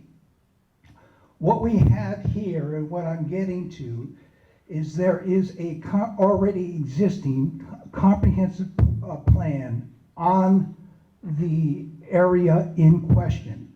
And there is a process involved, which was notified in the letter by the Department of State, that any action has to be consistent with that plan that is sponsored by the county that we have here. We received a letter from the supervisor, Ed Wareheim, from the town of Smithtown. The town has not yet officially adopted a consistency determination with regard to this. However, his preliminary review, which he stated was not a comprehensive review, in his letter stated that the project was consistent with the town's overall plan. Now, I'm mentioning this because it has been implied that, we are not looking at this in a comprehensive fashion. In my view, this board has consistently looked at existing plans for recommendations as to what direction we should go. And it is clear that there is a plan in place right now with regard to this, and a recommendation will be forthcoming. In my view, I just want everybody to know that plays a critical role in determining what the proper course of action in this particular area. So, Mr. Chairman, that completes my remarks.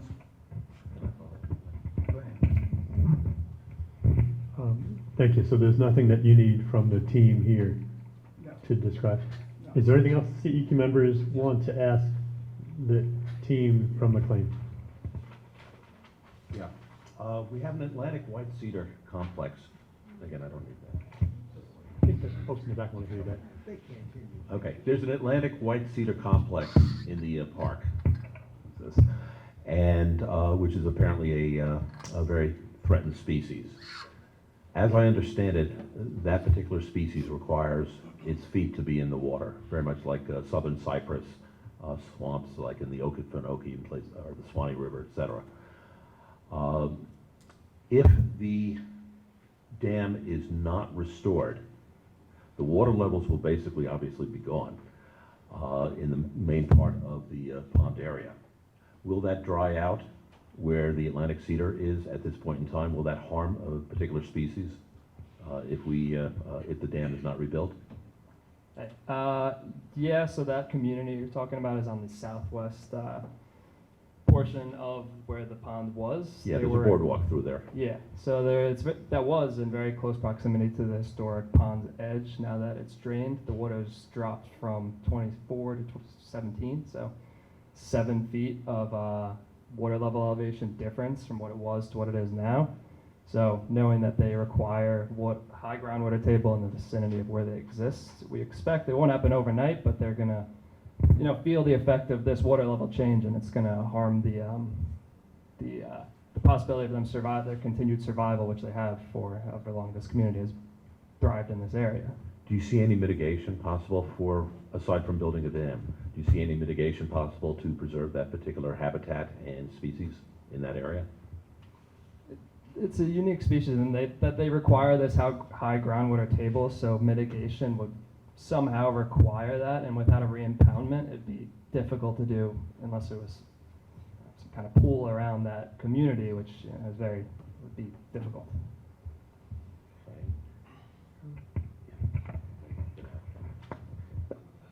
One of the topics that's come up a couple different ways has to do with thermal change that could occur. Do you have any, I don't recall reading about your assessment of the evidence about the thermal survival that was occurring before the storm. In other words, it's been stated that impounded water is going to heat up. I don't think anybody wants to argue that. Maybe we can argue about how much. I've seen some profiles that show 13-degree difference between the top and the bottom of an 8-foot water body. That's a lot of a gradient. But anyway, there was definitely water that was warmer, quote unquote, in the impoundment. While that impoundment was existing and that water was warmer, it was passing over through the spillway into the downstream waters. We've heard that there's evidence of those targeted species in the downstream waters.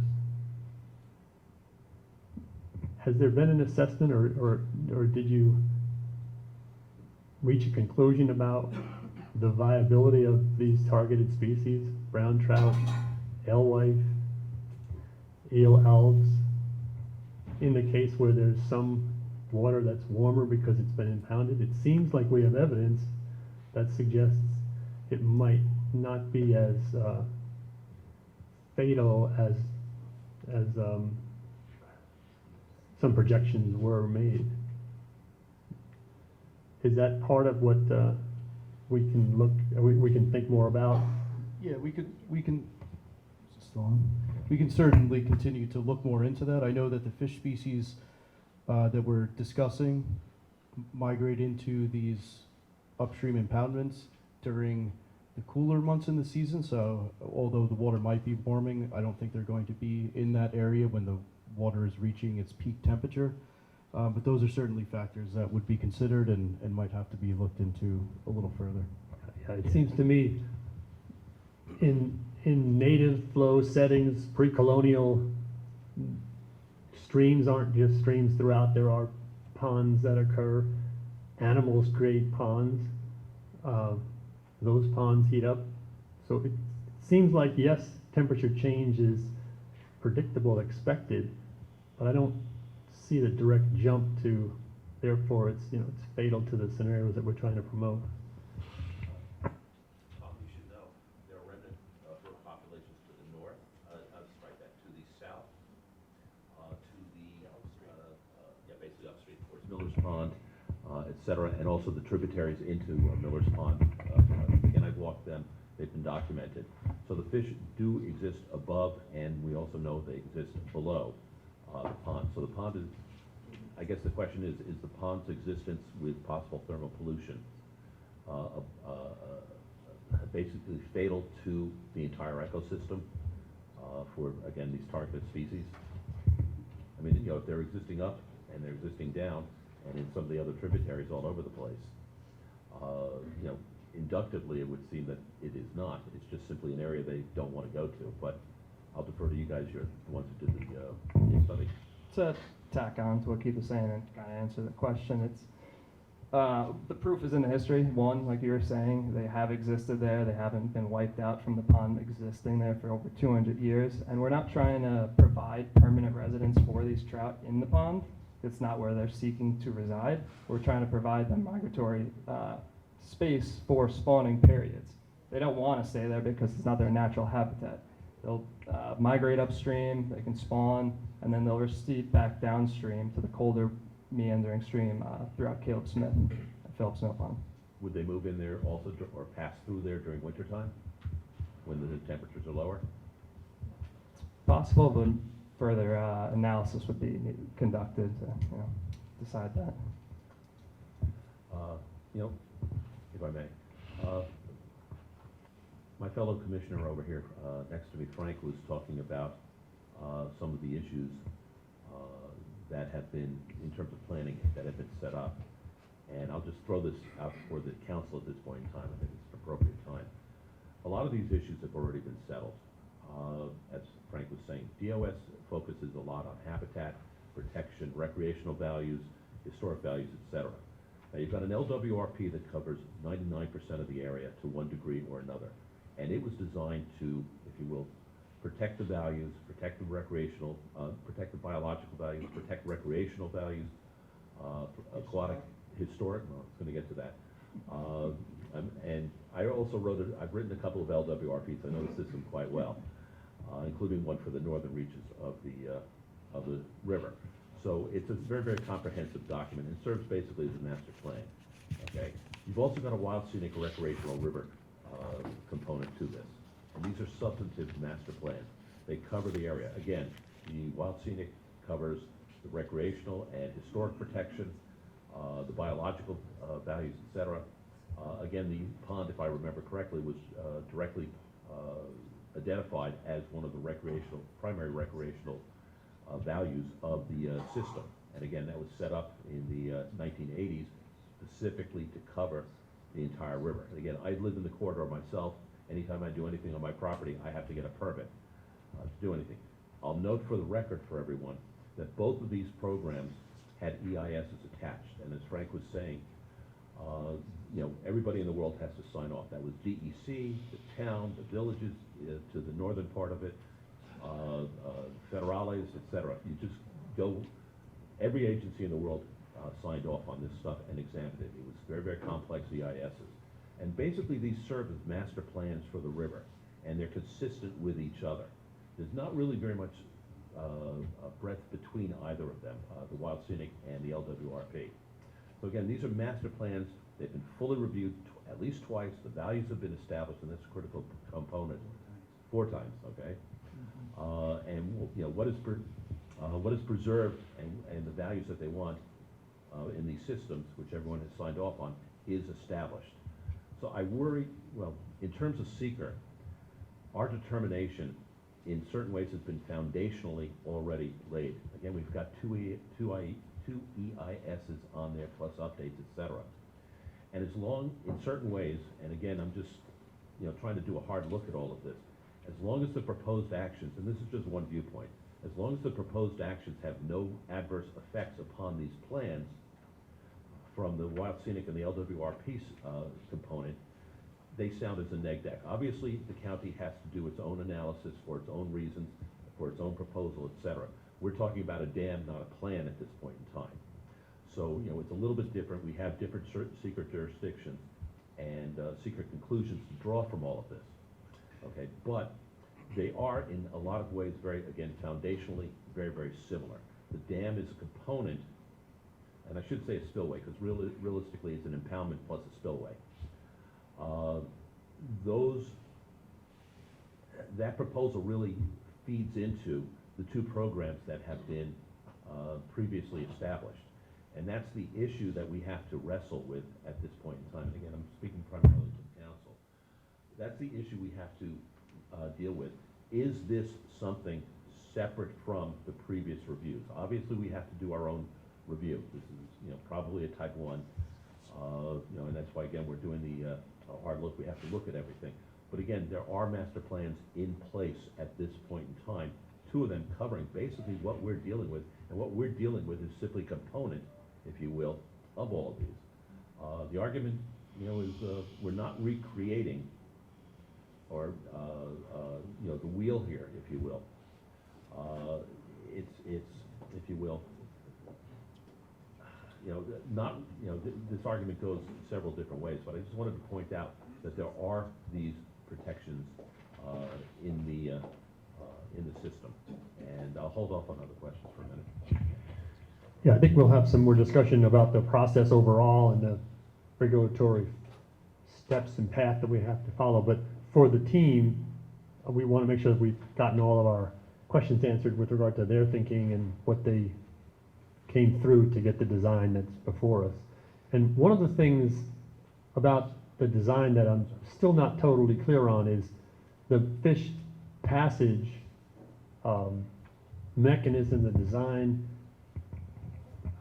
Tell us more about how confident you are that it will be effective for alewife, and alewife is the limiting factor, the weakest species to make it through. Do we have a sense for how much or how effective that passage can be? The reason I ask is because if I understand correctly, if your answer is a significant amount of passage can occur to that species and the other 2 or 3, maybe it's all 4 species.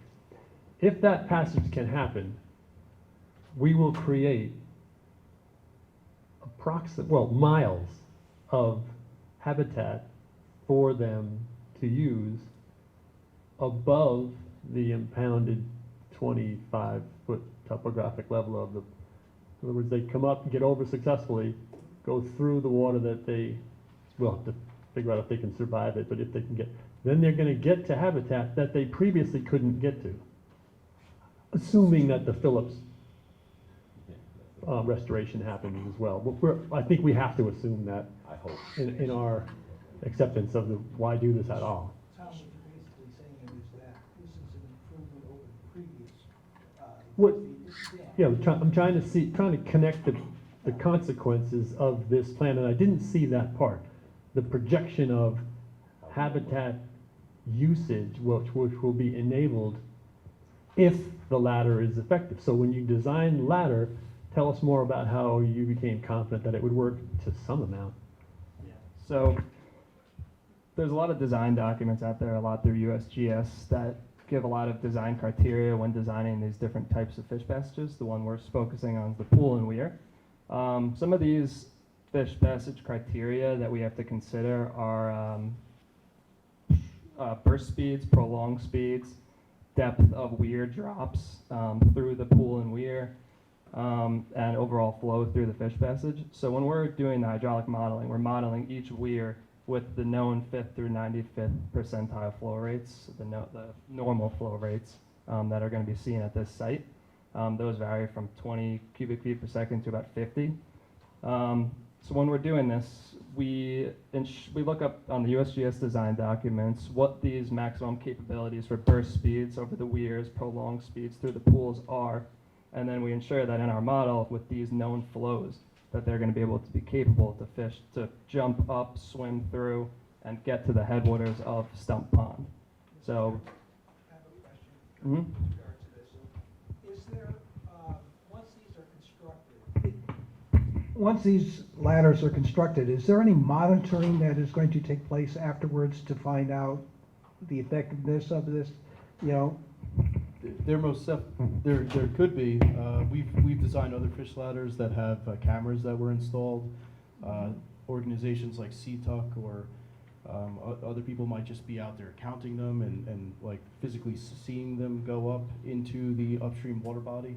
So that sort of thing could be done. It's not currently in the plan, but it's done commonly at a lot of new fish passages to confirm whether or not they're functioning properly. Well, the reason I'm raising that question is that in the past, we've had some issues with regard to whether or not these are working in given areas.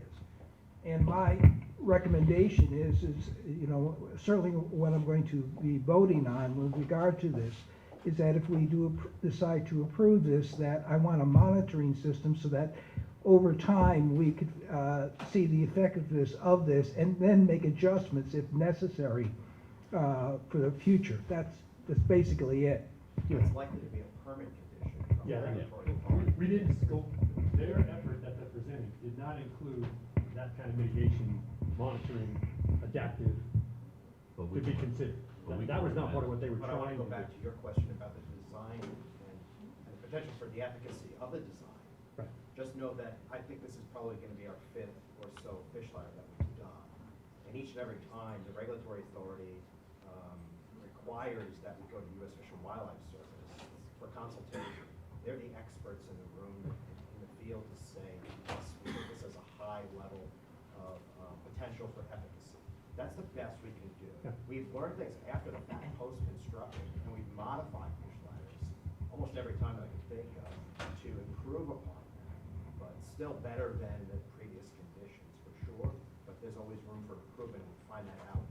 Nobody really knows the efficacy until the fish are presented with this new challenge, and we see and modify that. You see that on Peconic, on some of the different regions. On the other hand, you also look at Lower Lake, the fish ladder over there, and you look at the one off, I forget the name of the stream, but across from the county center, which did a lot of modification.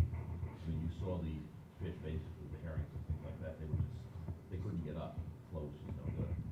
So you guys did have been trying to modify these things too.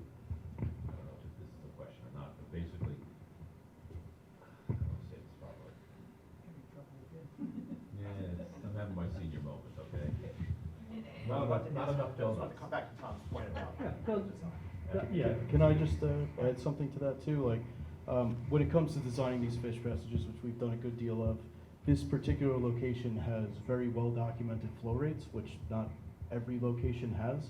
So there's a USGS stream gauge that's been active for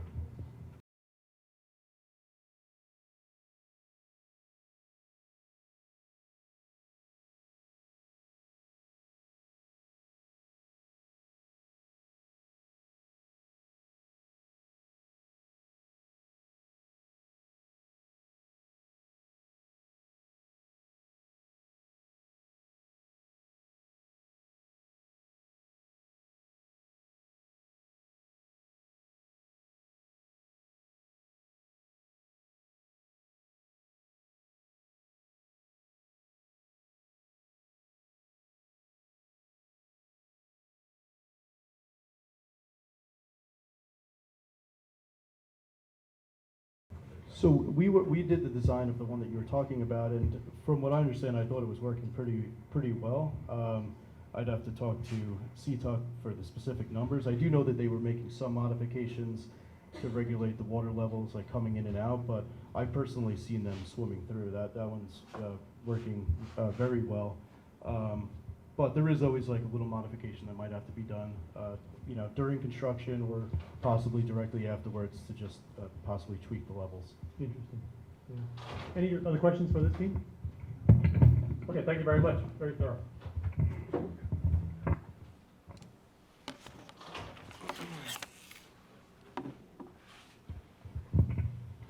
So from a process point of view, the CEQ members are now to consider whether we are comfortable and know enough and want to make a motion and make a decision, or whether we feel like there's a need to examine the information that's been presented to us today, this morning, last night. Yes. I'm sorry to interrupt. Go ahead, Joe. I'm just going to, on behalf of the staff here, I'd like to just make a recommendation to the CEQ. Yep, go ahead, please. Based on what we've heard here today, along with DPW, Parks, and EDP staff, and our design professionals that have done a wonderful job, we feel that we've considered all of the and we've crafted that into a document, and we recommend this project as a negative debt type 1. That's what's before the council to consider whether we're ready to.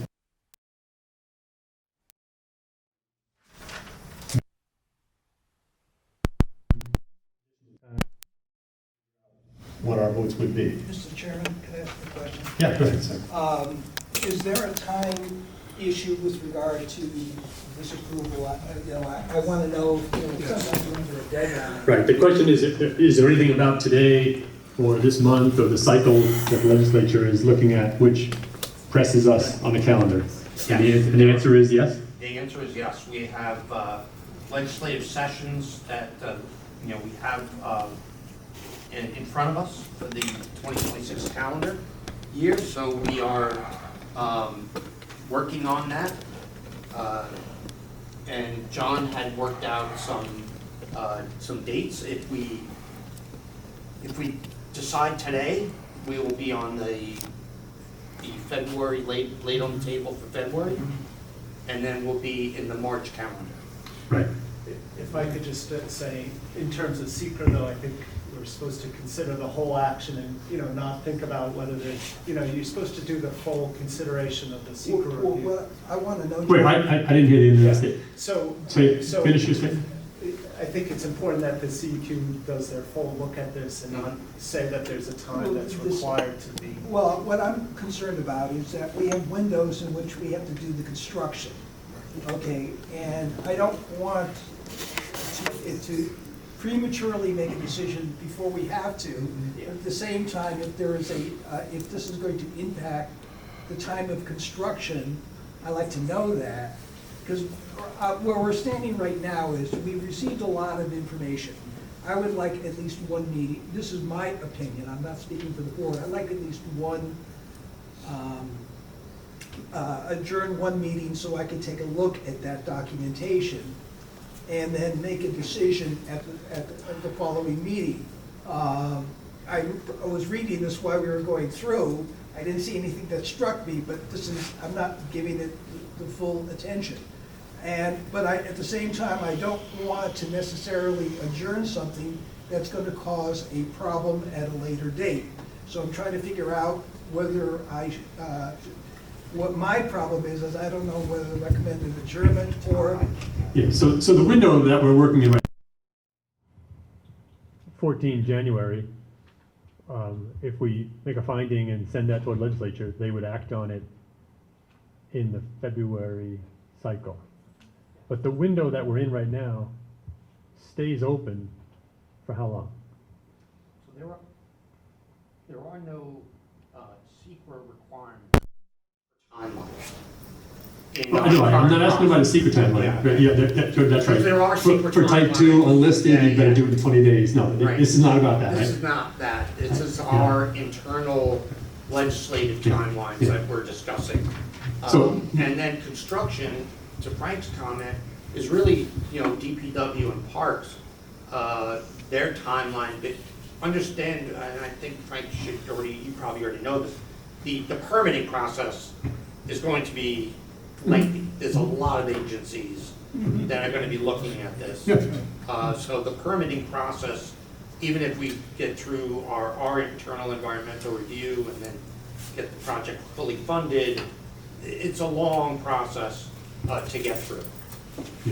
Okay. My recommendation therefore is, at least what I feel, is to recommend an adjournment so I could read this document, because all this was thrown at us in the last 24 hours. Yeah. Well, let me point out, We need the on the calendar, let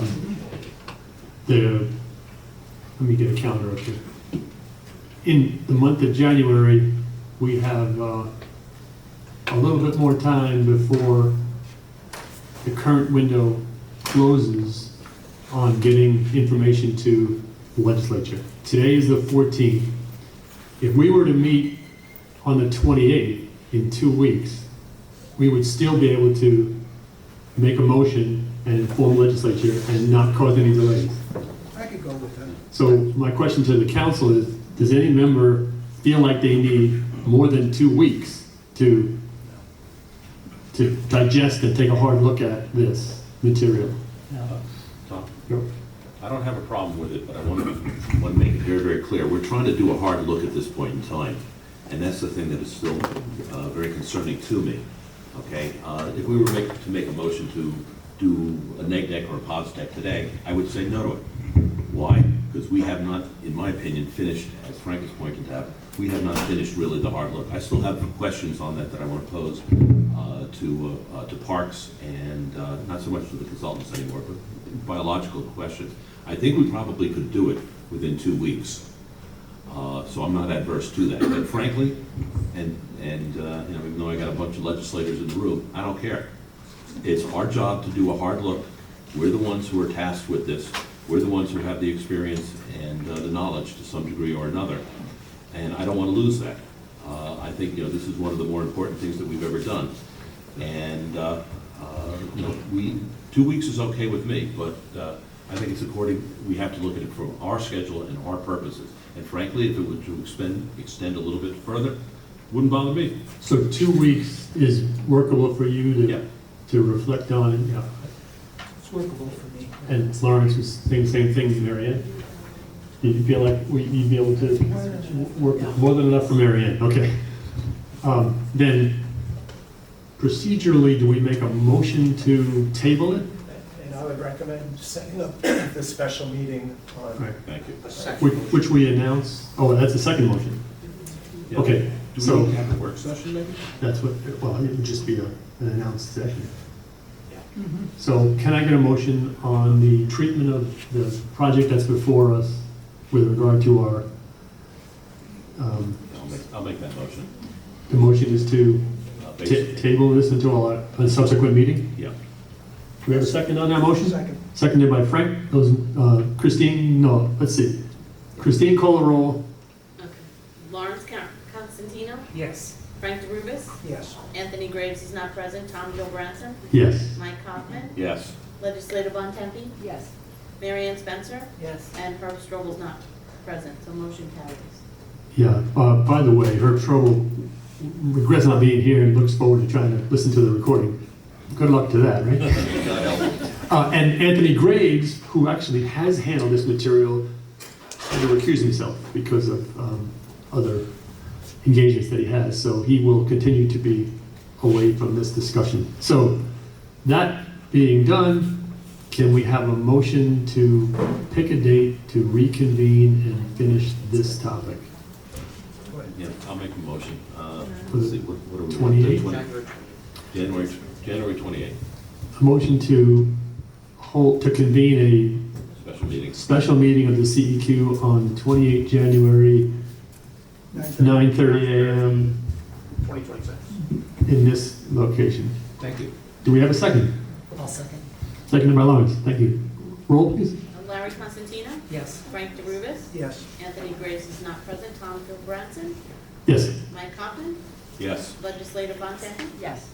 Mary Ann Spencer, Yes. Herb Strobel's not present, motion carries. Thank you.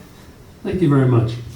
And in case anybody sneaks out when we start going on the rest of our topics here, please know that we appreciate your being here and your contribution to this process. This is the way it's supposed to work. Thank you very much.